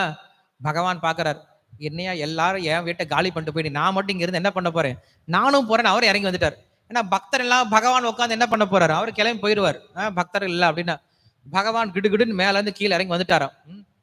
எப்படி வந்தார் அப்படின்னு சொல்லி சொல்லும் பொழுது பொதுவா பகவான் வரும்போது சங்கு சக்கர கதாபத்மத்தோட வருவார் அப்படின்னு சொல்லி சொல்லப்படுது. இங்க சங்கு சக்கர கதாபத்மம் எல்லாம் கொண்டு வர அவசியமே இல்லை, ஏன்னா அசுரர்களா இருக்காங்க அடிக்கிறதுக்கு. இல்ல, பகவான் எப்படி வந்தாருன்னா புல்லாங்களோட வந்தாராம். எல்லாரும் எல்லா வாத்தியம் வச்சிருக்காங்க, ஃப்ளூட் மட்டும்தான், ஃப்ளூட் மாஸ்டர் மட்டும் தான் இல்ல, நான் தான் ஃப்ளூட் மாஸ்டர், நான் கண்டிப்பா போயான்னு சொல்லிட்டு என்ன புல்லாங்களை கொண்டு வந்துட்டாரா. கொண்டு எல்லாம் ஒரு பெரிய நாம சங்கீர்த்தனை பண்ணாங்களாம் அந்த இடத்துல. என்ன காரணம், பகவானுக்கு தன்னுடைய பெருமைகளை கேட்டு கேட்டு அவருக்கு அவ்வளவு ஆசையா. அவனுக்கு பேரு சுசிஸ்ரவாக. எந்த இடத்துல பகவானை பற்றி விஷயங்கள் நடக்கும் அங்க என்ன பண்ணுவார், பகவான் வந்து அப்படி உக்காந்து பாரு. மற்ற நீங்க என்ன பெரிய பூஜை பண்ணாலும் அந்த பகவான் உட்கார போறது கிடையாது.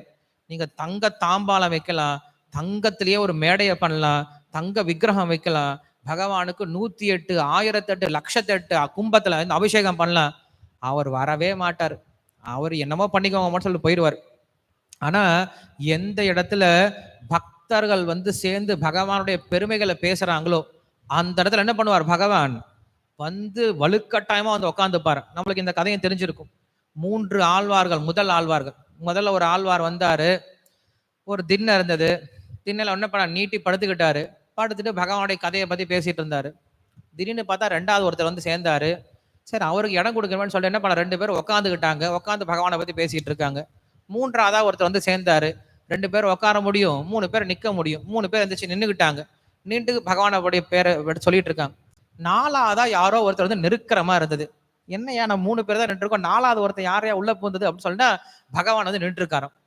என்ன இங்க வந்திருக்கீங்கன்னு சொல்லி கேட்டா, நீங்க சொல்றீங்களே, நீங்க பேசுறீங்களே, இதை கேட்கறது எனக்கு ஆசையா இருக்கு. இடமே இல்லையேப்பா, பரவாயில்ல அட்ஜஸ்ட் பண்ணிக்கிறேன். நான் போர்ட்ல தொங்கி நான் வந்து ஃபுட்போர்ட் அடிச்சுட்டாவது வருவேன். ஆனா என்ன பண்ணுவேன், நான் இங்கதான் இருப்பேன், எனக்கு வைகுண்டமே வேண்டாம் சொல்லிட்டு வந்து நிப்பாராம். ஸோ அப்படி பக்தர்கள்லாம் சேர்ந்து பகவானுடைய குணங்களை பேசணும் அப்படின்னு அங்க வந்து பகவான் வந்துருவாரா. அதனால அவனுக்கு பேரு சுஜிஸ்ரவாஹா அப்படின்னு பேர் கொடுக்குறார். 2 குழந்தைங்க லவகுஷர்கள் இருக்காங்க இல்லையா, 2 பேர் ராமாயணத்தை கத்துக்கிட்டாங்க. ராமாயணத்தை கத்துக்கிட்டு வால்மீகி சொன்னாரு, போய் ராமாயணத்தை சொல்லிக் கொடுங்கப்பான்னு சொல்லிட்டாரு. அவங்க என்ன பண்றாங்க, வந்து ஒவ்வொரு ஆசிரமா, ஒவ்வொரு கிராமங்க, ஒவ்வொரு கோயிலா, ஒவ்வொரு நகரங்களா என்ன பண்ணாரு போய் சொல்லி கொடுத்துட்டே இருக்காங்க. ஒரு வீட்டுல 5 ரூபாய் கொடுப்பாங்க, ஒரு வீட்டுல 10 ரூபாய் கொடுப்பாங்க, ஒரு வீட்டுல ஒரு சின்ன கோமணத்தை கொடுப்பாங்க, ஒரு வீட்டுல கமண்டலத்தை கொடுப்பாங்க, ஒரு வீட்டுல ஆசீர்வாதம் பண்ணி அனுப்பாங்க. நல்லா இருங்கப்பா, அதுவே பெரிய சம்பாவனை இல்லையா. இப்படி கொடுத்து அனுப்பிச்சிட்டே இருக்காங்க. இப்படி சுத்திட்டு இருக்க பசங்க எங்க வந்துட்டாங்க, கடைசியில அயோத்தியாக்கே வந்துட்டாங்க. அயோத்தியால எல்லாரும் கேட்டாங்க ராமாயணத்தை, ராமர் மட்டும்தான் பாக்கி. ஸோ ராமரை கேட்க வைக்கணும் அப்படின்னு ஆசை. ராமரை கேட்க வைக்கணும்னு சொல்லி உடனே ராமர் ஒத்துக்கிட்டார். அப்புறம் ராமாயணம் 2 பேரும் பேச ஆரம்பிச்சாங்களா. மணி என்ன பண்றா, 2 பேரும் ராமாயணத்தை சொல்ல ஆரம்பிக்கிறாங்க. சொல்ல மேல எங்கேயோ உட்காந்துட்டு இருந்த ராமர் இருக்காருல்ல, திடீர்னு பார்த்தோம் அப்படின்னா ஆளையே காணுமா. எங்கடா ராமர் ஆளையே காணும்னு சொல்லி கீழே பார்த்தா கீழே உட்காந்துட்டு இருக்காரு. ஸோ அப்படி பகவானுக்கு எது பக்கத்துல ஒரு பக்தனை எப்படி பகவானை இழுத்து பக்கத்துல வச்சுக்க முடியும் அப்படின்னு எப்படிதானே அவருடைய குணங்களை பேசும் போதுதான் பக்கத்துல வந்து வாரா. இல்லைன்னா என்ன பண்ணாலும் ஒரு பக்கத்திலே வரமாட்டேன்னு சொல்லிட்டார் இல்லையா. ஸோ அதனாலதான் என்னைக்கு என்ன பண்ண, நம்ம பகவானுடைய குணங்களை மட்டுமே பேசிட்டு இருக்கணும். அப்படி பகவானுடைய குணங்களை பகவானுக்கு பக்தனுடைய குணங்களை கேட்கறதுக்கு ஆசை, பக்தனுக்கு பகவானுடைய குணங்களை கேட்கறதுக்கு ஆசை. பகவான் வேற எதையும் கேட்க மாட்டார். இந்த ஒரு நாமம் 2 அர்த்தத்தையும் கொடுக்குது. பகவானுக்கு எது இஷ்டம், பக்தர்களை பத்தி கேட்கறதுக்கு இஷ்டம். பக்தர்களுக்கு எது இஷ்டம், பகவானை பற்றி மட்டும் பேசுறதுக்கு இஷ்டம் இல்லையா. லக்ஷ்மணனும் ராமரும் பேசிட்டு இருக்காங்க. சரையு நதியில போய் குளிக்க போறாங்க. காலையில 6 மணிக்கு போய் குளிக்க போறாங்க. குளிக்கணும் அப்படின்னா அங்க போய் குளிச்சு பார்க்கணும். நம்ம இங்க உட்காந்து மதுரையில் உட்காந்துட்டு நான் மார்கழி மாசம் குளிச்சேன் அப்படின்னா அது மார்கழி மாசம் குளிரே கிடையாது. உண்மையான குளிர நார்த் இந்தியா போனா கிடைக்கும். சரையு நதியில அந்த ஒரு காட்டுக்குள்ள போய் குளிக்க போறாங்களா. 6 மணி குளிக்க போகும்போதே லக்ஷ்மணன் சொல்றானா, அண்ணா 6 மணிக்கே இவ்வளவு ஜிலுன்னு தண்ணி இருக்கு, பரதன் எப்படி குளிப்பானோ தெரியலையே. பரதன் நந்தி கிராமம் அப்படின்னு ஏதோ ஒரு ஊர்ல இருக்கான். அந்த ஊர்ல காலையில 3 மணிக்கெல்லாம் எந்திரிச்சு குளிக்க போயிடுவானா பரதன். மக்கள்லாம் எந்திரிக்கிறது முன்னாடியே போயிடுவானா. என்ன காரணம் தெரியுமா, ஏன்னா மக்கள் யாராவது அவன் நடந்து போகும்போது பார்த்துட்டாங்க அப்படின்னா, இதோ போறான் பாரு துரோகி, ராமனை துரத்தி விட்டான் பாரு துரோகி போறான் பாரு அப்படின்னு சொல்லிட்டு மக்கள் யாராவது அவச்சொல் சொல்லிடுவாங்களோ அப்படின்ற பயத்தினால 2:30 மணிக்கு 3 மணிக்கெல்லாம் யாரும் பார்க்காத முன்னாடி என்ன பண்ணுவான், எந்திரிச்சு போய் குளிக்க போயிடுவானா. அப்படி போகும்போது எவ்வளவு ஜிலுஜிலுப்பா இருக்கும் இல்லையா அண்ணா, அந்த பரதனை எப்படி குளிப்பானோ தெரியலையே அப்படின்னு சொல்லி லக்ஷ்மணன் சொல்றாரா. இதை கேட்டு இருந்த ராமருடைய கண்கள்ல தண்ணீர் வந்துடுச்சா. அவர் சொன்னாரா, லக்ஷ்மணா போலாண்டா, ஊருக்கு போலாம், அயோத்தியாவுக்கு போலான்னு சொல்லிட்டாராம். சீத்தை தொலைஞ்சு போயிட்டா, சீத்தையை தேடிட்டு இருக்காங்க, எனக்கு சீத்தை கூட தேவையில்லை, போலாம் நம்ம ஊருக்கு போலாம் அப்படின்னு சொல்லிட்டாராம். அவ்வளவு பரிவா ராமர் யாரு மேல, பரதன் மேல. அந்த பரதனுடைய அந்த ஒரு குணத்தை, பக்தன் இப்படி கஷ்டப்படுறான்னு கேள்விப்பட்டனே கிளம்புறான்னு சொல்லிட்டாராம். கிளம்ப கூடாதே, ராமாயணம் நடக்காதே இல்லையா. ஸோ லக்ஷ்மணன் என்ன பண்ண, மாத்தி பேசிட்டார். ஆனா அவளுக்கு போய் கைகேயி மாதிரி ஒரு தாய் கிடைச்சிருக்காள். எப்படின்னா அவளுக்கு போய் இந்த கைகேயி மாதிரி தாய் கிடைச்சா அப்படி சொன்னோடனே அப்புறம் கைகேயை பத்தி யோசிச்சு பாக்குறேன். சே ஆமா போகக்கூடாது அப்படின்னு சொல்லிட்டு என்ன பண்ணாரு, அப்புறம் பகவானே சொல்றாரு, நீ வந்து பரதனை பத்தி பேசும்போது ஏன் கைகேயை பத்தி பேசுற, எனக்கு பரதனை பத்தி இன்னும் அதிகம் சொல்லு அப்படின்னு சொல்றாரா. அதுக்கப்புறம் லக்ஷ்மணன் என்ன பண்றாரு, பரதனுடைய குணங்களை பத்தி நிறைய சொல்ல ஆரம்பிக்கிறாரு.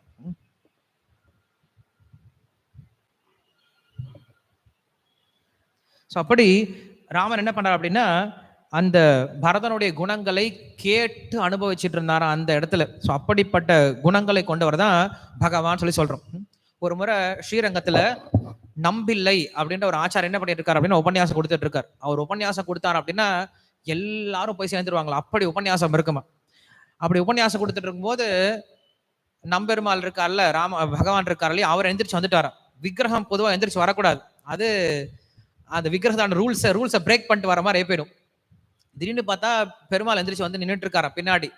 அங்க விளக்கு வச்சுட்டு ஒருத்தர் நின்று இருப்பாரு, ஒருத்தர் விளக்கு பிடிச்சிட்டு ஒருத்தர் நின்று இருப்பாரு வெளிச்சத்துக்காக. ஸோ அப்படி விளக்கொலி பிச்சன் அப்படின்ற வந்து கையில விளக்கு வச்சு நின்று இருக்கான். பின்னாடி ஏதோ சொரண்டு ஒரு உருவம் வந்து தடவி நின்றுச்சான். திரும்பி பார்த்தாரான், யாருன்னு பார்த்தா பகவான் நின்றுருக்காரு. கேட்கறான், யாரு நீ அப்படின்னு கேட்கறான். என்ன யாரு நீன்னு கேட்கற, சரி எனக்கு தான் விளக்கு காட்டிட்டு இருக்க, நான் தான் பகவான், நான் தான் நம்பெருமாள் வந்திருக்கேன். அப்படியா, நீங்க எதுக்கு எந்திரிச்சு வந்தீங்க? நான் வந்து உபன்யாசம் கேட்க வந்தேன். அப்படிலாம் கேட்க வரக்கூடாது, இந்த சரீரத்தோட நீங்க எல்லாம் வரக்கூடாது, அது நீங்க எங்கேயாவது அவதாரம் பண்ணி வரும்போது வரலாம், இந்த அர்ச்சாவிக்கிறதால் வரக்கூடாது, போங்க அப்படின்னு சொல்லி தள்ளி விட்டானா. அன்னைக்கு போய் படுத்தவர் தானே, இன்னைக்கு எந்திரிக்கவே இல்லைன்னு சொல்லிட்டு சொல்லுவாங்க. ஸோ அப்படி பகவானுக்கு என்ன இஷ்டம் அப்படின்னா, பக்தர்கள் வந்து பேசுறாங்க இல்லையா பகவானை பற்றி, அதை கேட்கறதுல இஷ்டமா. அதனால நீங்களும் பகவானை ஈர்க்கணும் அப்படின்னு என்ன பண்ணும், பகவானுடைய குணங்களை என்ன பண்ணும், நாமும் பேச முயற்சி பண்ணும். அதனால இங்க சொல்றாரு சுசிஸ்ரவாக அப்படின்னு சொல்லி சொல்றாரு. பிரபுபாதா தானே பண்ணாரு. நம்ம இன்னைக்கு என்னமோ புதுசா பண்ணிட்டு இருக்கோம், பக்தர்களை வந்து அட்ராக்ட் பண்றதுக்கு பவர் பாயிண்ட் ப்ரெசன்டேஷன்ஸ், இந்த ப்ரீச்சிங் அந்த ப்ரீச்சிங், இதை பண்றது அதை பண்றது, எதை பண்ணிட்டு இருக்கோம். பிரபுபாதா இதெல்லாம் ஒன்றும் பண்ணவே இல்லை. அவர் பாட்டு உக்காந்தாரு, ஒரு மிருதங்கத்தை வச்சாரு, அவர் பாட்டுக்கு பாடிட்டு இருந்தார். ஆனா அவருடைய கீர்த்தனம் அவ்வளவு தூய்மையா இருந்தாலும் என்ன, அது என்ன பண்ணது, எல்லாத்தையும் ஈர்த்தது. அதனால அவனுக்கு பேரு சுசிஸ்ரவாக அப்படின்னு சொல்லி பேர் கொடுக்குறார். அதுக்கப்புறம் அமிர்தக, 120ஆம் நாமம் அமிர்தக. பேரே நம்மளுக்கு தெரியும் அமிர்தம் இல்லையா, பகவானை காட்டிலும் அமிர்தம் ஒண்ணு இருக்கா என்ன, தித்திக்க கூடியவன் அப்படின்னு அர்த்தம். அமிர்தம் அப்படின்னா நம்மை மிருதத்துல இருந்து காப்பாற்றக்கூடியவன், நம்மை மூப்பு பிணி இறப்பு அப்படிங்கிற விஷயத்துல இருந்து காப்பாற்றுறதுனால அவனுக்கு பேர் என்ன சொல்றோம், அமிர்தன் அப்படின்னு சொல்லி சொல்றோம். ஆரா அமுதன் அப்படின்னு சொல்லி சொல்றி பகவானுக்கு ஒரு பெயரும் இருக்கு. ஸோ பக்தர்களுடைய வயோதிகத்தை, பக்தருடைய மரணத்தை காப்பாற்றுறதுனால அவனுக்கு பேரு அமிர்தக அப்படின்னு பேர் கொடுக்கிறார். அதே போல அமிர்தம் அப்படிங்கிறதுக்கு இன்னொரு அர்த்தம் கொடுக்குறாரு. தேவலோகத்தில் இருக்கக்கூடிய அமிர்தம் இருக்கு இல்லையா, அதை வந்து யாராவது திருடிட்டு போயிடுவாங்க. ஆனா இந்த அமிர்தம் என்ன பண்ண முடியாது, யாராலையும் திருடவே முடியாது, அதனால அவனுக்கு பேர் அமிர்தம். அதே போல தேவலோகத்துல அமிர்தம் ஒரு முறை தான் குடிக்க முடியும், ஒரு முறை குடிச்சாவே போதும். மறுபடியும் அது எனக்கு இதுவா ஜூஸா போய் மறுபடியும் கொஞ்சம் வாங்கி ஒரு கிளாஸை குடிக்கிறதால கொடுக்க மாட்டாங்க, ஒரு முறை தான் கொடுப்பாங்களா, குடிச்சா அவ்வளவுதான். ஆனா பகவான்ற அமிர்தம் அப்படி கிடையாதான், நீங்க எத்தனை முறை வேணா பருகலாமா, பருக தெவிட்டாத ஒரு அமிர்தம் அப்படின்றதுனால அவனுக்கு பேரு இங்க அமிர்தக அப்படின்னு பேர் கொடுத்திருக்காரு. 121ஆவது நாமம் சாஸ்வதஸ்தானுஹு. 2 நாமத்தை ஒன்னாவே கொடுத்திருக்காரு. பொதுவா வந்து இந்த 2 நாமம் தனித்தனியா பார்த்திருக்கோம். 57ஆவது நாமம் சாஸ்வதக அப்படின்னு பார்த்தோம். ஸ்தானுஹு அப்படின்ற நாமம் 28ஆவது நாமம் பார்த்தோம் இல்லையா. அது ரெண்டையும் கம்பைன் பண்ணி இங்க சாஸ்வதஸ்தானுஹு அப்படின்னு ரெண்டையும் கம்பைன் பண்ணி கொடுத்திருக்காரு. என்ன அர்த்தம், என்றும் நிலையாக இருப்பவன் அப்படின்னு அர்த்தம். சாஸ்வதம் அப்படின்னாவே நிலையா இருக்கிறது, ஸ்தானு அப்படின்னா நிலையா இருப்பாரா. ஒண்ணு ரொம்ப ஸ்ட்ராங்கா இருக்கிறது, ஸ்ட்ராங்கா இருக்கிறது எல்லாமே நிலையா இருக்கணும் அப்படின்ற அவசியம் கிடையாது இல்லையா. இன்னைக்கு எத்தனையோ பெரிய பெரிய தூண்லாம் வைக்கிறாங்க. அசோகன் வந்து என்ன பண்றான், ஒரு பெரிய தூண் வச்சுட்டு போனா, அதுக்கப்புறம் வந்து ராஜாக்கள் என்ன பண்ணாங்க, அவங்க ஒரு தூணை வச்சாங்க. இப்ப இருக்கவங்க என்ன பண்றாங்க, அப்ப இருக்கவங்க எல்லாம் இறந்ததுக்கு அப்புறம் ஒருத்தருக்கு தூண் வச்சாங்க. இப்ப இருக்கவங்க என்ன பண்றான், உயிரோடு இருக்கும் போது அவனுக்கே தூண் வச்சுக்கிறான். நான் உயிரோடு இருக்கும் போதே எல்லாத்தையும் பார்த்துட்டு செத்து போயிடணும், என் சமாதி உள்பட இல்லையா. ஏன்னா என் சமாதி வச்சுட்ட பின்னாடி நான் என் சமாதியை பார்க்க முடியாது, என் சமாதியும் நானும் பார்க்கணும், நான் தான் என்னோட சமாதியை அனுபவிக்கணும்னு சொல்லிட்டு என்ன பண்றாங்க, சமாதியை வச்சுட்டு என்ன பண்றான், ஒவ்வொருத்தரும் போயிடுறான். இன்னைக்கு அந்த சமாதி இவன் ஒருத்தன் தூண் வைக்கிறான்னா ஒருத்தன் வருவான், அவன் என்ன பண்றான், அதை தூக்குடான்னு சொல்லி சொல்லுவான். இவன் வந்து ஒரு ஆஃபீஸ்ல இவன் போட்டோ வைப்பான், அடுத்த வந்து அவன் போட்டோவை தூக்குடான்பான். அப்புறம் இவன் பஸ்ல அவன் பேர்லாம் எழுதி வைப்பான், அடுத்த வந்து அந்த பஸ்ல இருந்து பேர்லாம் அழிடான்னு சொல்லி சொல்லுவான். இவன் என்ன பண்ணுவான், பேக்ல ஸ்டிக்கர் ஒட்டி வைப்பான், அடுத்த வந்து அந்த ஸ்டிக்கரை கிழிச்சு போடுவான் இல்லையா. ஸோ இப்படி கிடையாது, பகவானுடைய இருப்பு அப்படிங்கிறது என்னைக்குமே இருக்கும், அது என்னைக்கும் மாறவே மாறாது. அதனால அவனுக்கு பேரு சாஸ்வதஸ்தானுஹு அப்படின்னு சொல்லி சொல்றான். தூணை போல நிலையான தூணை போல இருப்பான்னு சொல்றார். நிறைய கோயில்கள்லாம் பார்க்கிறோம். கோயில்ல தூண்லாம் கட்டி வச்சிருப்பாங்க. கொள்ளிடத்து பக்கத்துல கலிய பெருமாள் கோயில் அப்படின்னு ஒரு கோயில் இருக்கா. அந்த கோயிலை பார்த்தோம் அப்படின்னா அங்க ஒரு திப்பு சுல்தான் அவன் வந்து என்ன பண்ணான் அப்படின்னா அந்த கோயில் எல்லாத்தையும் உடச்சி போட்டான். கோயிலெல்லாம் உடச்சி போட்டான், தூண்லாம் விட்டு போயிட்டான். எதுக்குன்னு தெரியல. நிறைய இடத்துல அப்படிதான் இருக்கும், தூண் மட்டும் நின்று இருக்கும், கோயிலெல்லாம் உடச்சி போட்டு போயிடுவாங்க. ஸோ அப்படி தூண் மட்டும் நின்று இருக்கா. அந்த கோயில் என்ன பண்ணுவாங்கன்னா தூணுக்கு தான் எல்லா பூஜையும் பண்ணுவாங்க. தூணுக்கே வந்து என்ன பண்ணாங்க, மஞ்சள்லாம் பூசி அதுக்கே ஒரு மாலையெல்லாம் போட்டு அதுக்கே ஆராதனைலாம் பண்ணுவாங்க.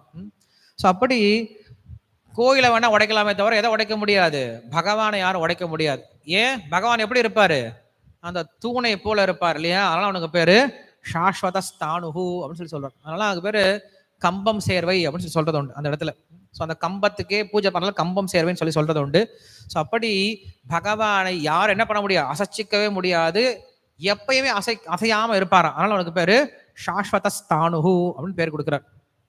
122வது நாமம் வராரோகா பேர் கொடுக்கிறார். வர ஆரோகா அப்படின்னு அர்த்தம்.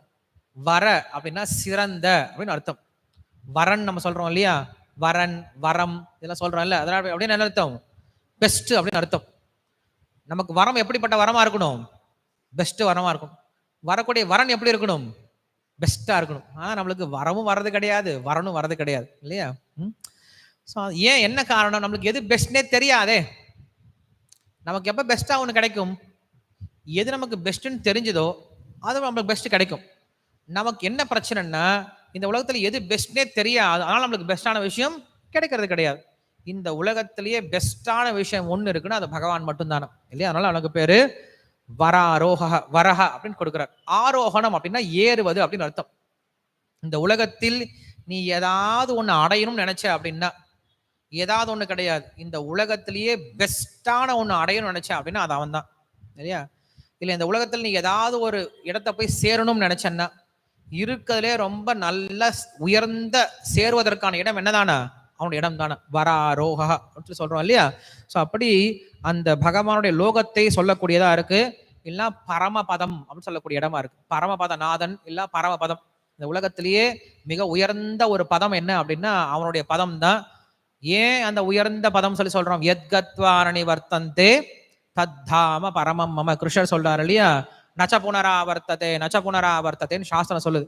எங்க போறதுனால மறுபடியும் ஒருவன் திரும்ப வரதே இல்லையோ அப்படிப்பட்ட பதம் தான் உயர்ந்த பதம். அதனால அவனுக்கு பேரு வராரோகா அப்படின்னு சொல்ற.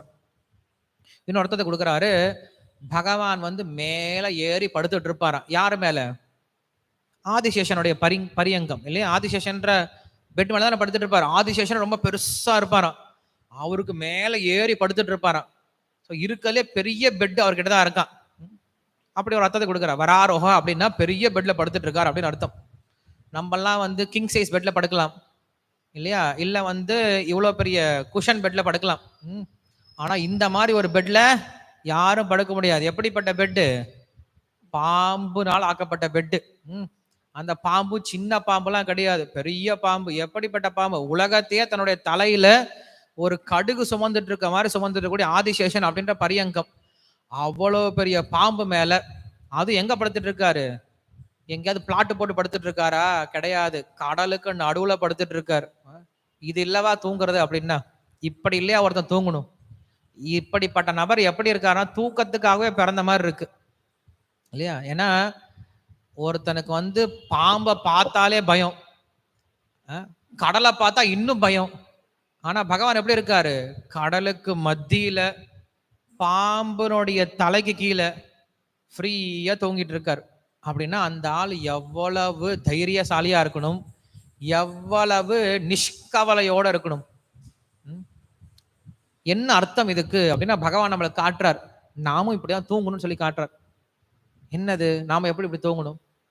கடல் இருக்கு இல்லையா, கடல் எப்படி இருக்கும், என்னைக்கும் அலைகள் வந்துகிட்டே இருக்கும். ஒரு அலை போனா இன்னொரு அலை, இன்னொரு அலை போனா இன்னொரு அலை வந்துகிட்டே தான் இருக்கும். கடல் நீங்க அமைதியா எதிர்பார்க்கவே முடியாது. அதே போல இந்த உலகம், இந்த உலகம் எப்படிதான் இருக்கும், கண்டிப்பா ஒரு அலை போனா இன்னொரு அலை, ஒரு பிரச்சனை போனா இன்னொரு பிரச்சனை வந்துகிட்டே தான் இருக்கும்.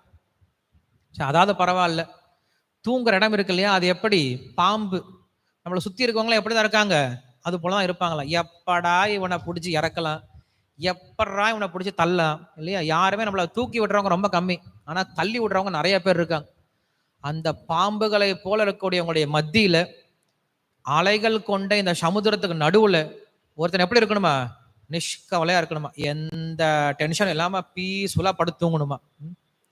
எப்படி படுத்து தூங்க முடியும் அப்படி அப்படின்னா, பகவான் என்னைக்கும் தன்னுடைய ஸ்வ அபிமானத்துல இருப்பார். ஸ்வ அபிமானம் அப்படின்னா ஸ்வரூபத்தில் இருக்கார், தன்னுடைய ஸ்வரூபத்தில் இருக்கார். பகவானுடைய ஸ்வரூபம் என்னது? நான் பகவான் இல்லையா? அந்த தன்னுடைய ஸ்வஸ்வரூபத்தை தியானத்துல இருக்கிறதுனால அவர் பாதிப்படைய மாட்டாராம், அப்படியே ஆனந்தமா படுத்துட்டு இருக்காரு. அது போல நாமும் நம்முடைய ஸ்வஸ்வரூபத்தை புரிஞ்சுக்கிறோம். நம்முடைய ஸ்வரூபம் என்னது? ஆத்மா. நம்முடைய ஸ்வஸ்வரூபம் என்னது? நான் பகவானுடைய சேவகன் இல்லையா? ஸோ நாம் எல்லாரும் ஆத்மா அப்படிங்கிற விஷயத்தை புரிஞ்சுக்கிட்டு இந்த ஆத்மாவானது பகவானுடைய சேவகன் அப்படின்ற விஷயத்தை நம்ம என்னைக்கும் தியானத்துல வச்சுட்டு இருந்தோம் அப்படின்னா இந்த உலக துன்பங்களும் சுத்தி இருக்கக்கூடிய மக்கள் நம்மள என்ன பண்ண முடியாது, என்னைக்குமே எந்த விதமான பாதிப்பும் ஏற்படுத்த முடியாது. நாம இதுக்கு மத்தியில் எப்படி இருக்கலாம்? அமைதியா தூங்கிட்டு இருக்கலாமா? தூக்கம்னா என்ன தெரியுமா அர்த்தம்? அவன் எல்லாத்தையும் மறந்து போயிடுவான். நான் பெரிய ஆளு, நான் இவ்வளவு பெரிய ஆளு, எனக்கு இது இருக்கு அது இருக்கு, எல்லா அகங்காரம் போய் எல்லா மமக்காரம் போயிட்டு எல்லா காமக்ரோதங்களும் மறந்து போய் என்ன பண்றான்? அவன் பாட்டுக்கு அமைதியா தூங்கிட்டு இருப்பான். ஸோ அப்படிதான் இருக்கணும் நம்மளும்.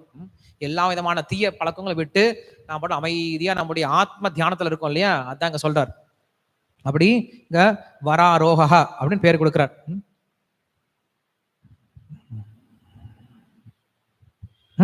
அப்புறம் இன்னொரு அர்த்தத்தை கொடுக்கிறார். வராரோகா அப்படின்னா நாம் ஆன்மீக உலகத்துக்கு போனதுக்கு அப்புறம் பகவான் என்ன பண்ணுவார் அப்படின்னா இந்த ஆத்மாவை தூக்கி தன்னுடைய மடியில உட்கார வச்சுப்பாராம். நம்மளுக்கு பிருகத் பாகவதாமிர்தம் அப்படின்ற கிரந்தத்துல சனாதன கோசாமி சொல்றார். ஒரு ஆத்மா போறான் இல்லையா? போனதுக்கு அப்புறம் என்ன பண்ணுவார்? கிருஷ்ணர் வந்து அவனை கூட்டிட்டு வராராம். அவன் கிருஷ்ணரை பார்த்த உடனே மயங்கி போய் கீழே விழுந்துருவான். ஏன்னா அவ்வளவு ஒரு ஆச்சரியமான அழகா என்ன பண்ணது கிடையாது, வரைக்கும் அவன் பார்த்ததே கிடையாது. அப்படி ஒரு அழகா பார்த்தோன்னே மயங்கி விழுந்துறான் அந்த ஆத்மா, அந்த பக்தன். பகவான் என்ன பண்றாரு? தூக்கி, ஏன்பா மயங்கி விழுந்துற, என்ன பார்த்து ஏன்பா மயங்குற, வாங்க வாப்பான்னு சொல்லி கூப்பிடுறாரு. ஐயோ, பகவான் ஏன் கூட பேசுறாரு. அவனுடைய இனிமையான வார்த்தை கேட்டு என்ன பண்ணார்? மறுபடியும் கீழே விழுந்துடுறான். மறுபடியும் அவ்வளவு ஆனந்தத்துல போய் விழுந்துடுறான். பகவான் அப்படி பிடிச்சு தூக்குறார். பகவான் தொட்டாரோ இல்லையோ மறுபடியும் ஆனந்தம் அதிகமாவது, மறுபடியும் மூர்ச்சை கீழே விழுந்துடுறான். இப்படி ஒவ்வொரு தடவையும் கீழே விழுறது பகவான் தூக்குறது, கீழே விழுறது பகவான் தூக்குறதாவே இருந்துட்டு இருக்கு. மெதுவா பகவான் பிடிச்சு கொண்டு வர்றார். கூட்டிட்டு வந்து என்ன தெரியா பண்றாரு? தன்னுடைய மடியில உட்கார வச்சுக்கிறாராம். மடியில உட்கார வச்சோன்னா இதை விட அவனுக்கு என்ன ஆனந்தம் வேணும்? பகவானுடைய மடியில உட்கார்ந்து இருக்கும் இல்லையா? ஒரு குழந்தையானு தன்னுடைய தாயை தொலைஞ்சு போயிட்டு ஊரூரா சுத்திட்டு இருக்கு, 1 வருஷம் சுத்திட்டு இருக்கு. அதுக்கப்புறம் தன்னுடைய தாயை 1 வருஷத்துக்கு அப்புறம் பார்த்தா அந்த குழந்தை எவ்வளவு சந்தோஷமா இருக்கும். அந்த குழந்தைக்கு சந்தோஷத்தை காட்டில் யாருக்கு இன்னும் சந்தோஷமா இருக்கும்? அம்மாவுக்கு தான் சந்தோஷமா இருக்கும் இல்லையா? அந்த அம்மா என்ன பண்ணுவாங்க? அந்த குழந்தைய தூக்கி மடியில உட்கார வச்சுட்டு கொஞ்சுவாங்க இல்லையா? அப்படி என்ன பண்ணுவாரா பகவான்? அந்த பக்தனை தூக்கி மடியில உட்கார வச்சுட்டு கொஞ்சம் ஆரம்பிப்பாரு. எங்கப்பா போன இத்தனை நாள் எங்க போன என்னை விட்டுட்டு சொல்லிட்டு அந்த பக்தனை பார்த்து கேட்பாரான். ஸோ அப்ப அந்த பக்தன் வந்து பதில் சொல்ல ஆரம்பிப்பான. அப்படிதான் நம்மளுக்கு பாக்குறோம் அந்த ஆன்மீக உலகத்துல. ஸோ அப்படி பகவான் என்ன பண்றார்? இருக்கிறதுலே பெரிய மடியில உட்கார வச்சுக்கிறார் இல்லையா? அதனால அவனுக்கு பேர் என்னது? வராரோகா அப்படின்னு பேர் கொடுக்குறார். ஸோ பகவான் நீங்க பாத்தீங்க அப்படின்னா ஒரு காலை மடிச்சு வச்சிருப்பார், ஒரு காலை கீழே வச்சுட்டு இருப்பார். நிறைய கோயில்கள் நீங்க பார்க்க முடியும். என்ன அர்த்தம்னா வந்து என்னுடைய மடியில உட்காந்துக்கோப்பான்னு சொல்லி சொல்ற மாதிரி கூப்பிடுற மாதிரி இருக்கான். ஆனா அவனுக்கு பேரு வராரோகா அப்படின்னு பேர் கொடுத்திருக்கார். நரசிம்மர் உட்கார வச்சுக்கிட்டார் இல்லையா பிரகலாதனை பார்த்தோம் அப்படின்னா எல்லாரும் நடுங்கிறாங்க. நரசிம்மரை பார்த்து எல்லாரும் பயப்படுறாங்க. பிரகலாதன் 5 வயசு போய் நிக்கிறான். நின்ன உடனே நரசிம்மருக்கு பிரகலாதனை பார்த்தோன்னே அவ்வளவு ஆசை. என்ன பண்றாரு? அவன் தலையை தொட்டு கொடுத்துட்டு தடவி கொடுத்துட்டு தூக்கி தன்னுடைய மடியில உட்கார வச்சுக்கிட்டாரான். உட்கார வச்சுட்டு அவனை முகந்து பாக்குறான், உச்சி முகந்து பாக்குறாரான். நரசிம்மர் என்ன பண்றான்? பிரகலாதனை பார்த்து ரொம்ப சந்தோஷப்படுறான், விளையாடுறான். அந்த சின்ன பையன், 5 வயசு பையன். அப்படி உயர்ந்த ஸ்தானத்தை கொடுக்கறதால அவனுக்கு பேரு வராரோகா அப்படின்னு பேர் கொடுக்கிறார். லக்ஷ்மணன் என்ன பண்றான்? இந்திரஜித்தை கொல்வதற்காக போறான். இந்திரஜித்தை கொன்னு முடிச்சதுக்கு அப்புறம் வர ராமரை பார்க்கறதுக்கு வர. ராமர் பயந்துகிட்டே இருந்தார். ஐயோ, லக்ஷ்மணன் அனுப்பியிருக்கமே, மாயாவி ஆச்சா இந்திரஜித்து, என்ன பண்ணுவானோ தெரியலையே, லக்ஷ்மணனை காப்பாற்ற முடியலையோ, என்ன ஆகுமோ தெரியலன்னு சொல்லி பயந்துட்டு இருந்தாராம். லக்ஷ்மணன் வந்தாரா? உயிரோட வந்தாரா? வெற்றோட வந்தாரா? வந்த உடனே லக்ஷ்மணனை பார்த்த உடனே ஒரு அம்மா குழந்தை எப்படி கொஞ்சறாங்களோ அதை என்ன பண்ணிட்டாரு? லக்ஷ்மணனை மடியில உட்கார வச்சுட்டு ராமர் கொஞ்சம் ஆரம்பிச்சிட்டாரு. லக்ஷ்மணுக்கு வெக்கமா இருக்க, என்ன இப்படி அண்ணா நம்ம கிட்ட பழகிறான்னு சொல்லிட்டு. ஸோ அப்படி பக்தர்களை வந்து தன்னுடைய மடியில உட்கார வச்சிருக்கிறான். அவனுக்கு பேரு வராரோகா. ராமர் இதே மாதிரி என்ன பண்ணார், பரதன் சத்ருகனை பண்ணார். 2 பேர் ஓடி வந்தாங்க இல்லையா, அண்ணன் எங்க ராமர் எங்க ராமர் எங்க ஓடி வந்தாங்கல்ல, சித்திரக்கூடத்தை வந்து பார்க்க வந்தாங்க இல்லையா, அந்த பரதனை சத்ருகன் என்ன பண்ணார், மடியில உட்கார வச்சு அவங்கள சமாதானப்படுத்தி அனுப்பினார் இல்லையா. அதனால அவனுக்கு பேரு வராரோகா அப்படின்னு பேர் கொடுக்கிறார். ஓகே, நம்ம இதோட நிறுத்திக்கலாம் 122 நாமத்தோட. இதோட நம்மளுக்கு வந்து பராசர பட்டரை பொறுத்த வரைக்கும் இதோட நம்மளுக்கு பரத்வம் அப்படின்ற விஷயத்தை சொல்லக்கூடிய நாமங்கள் முடியுது. இதுக்கப்புறம் வரக்கூடிய வியூகமூர்த்தி அப்படின்ற விஷயத்தை பத்தி சொல்லக்கூடியது அடுத்த 123வது நாமங்கள். நம்ம இதை அடுத்த வாரத்துல பார்க்க ஆரம்பிக்கலாம். ஸ்ரீ விஷ்ணு சஹஸ்ரநாம வியாக்கியானம் கி ஜாய், ஸ்ரீல பிரபுபாத கி ஜாய். ஹரே கிருஷ்ணா.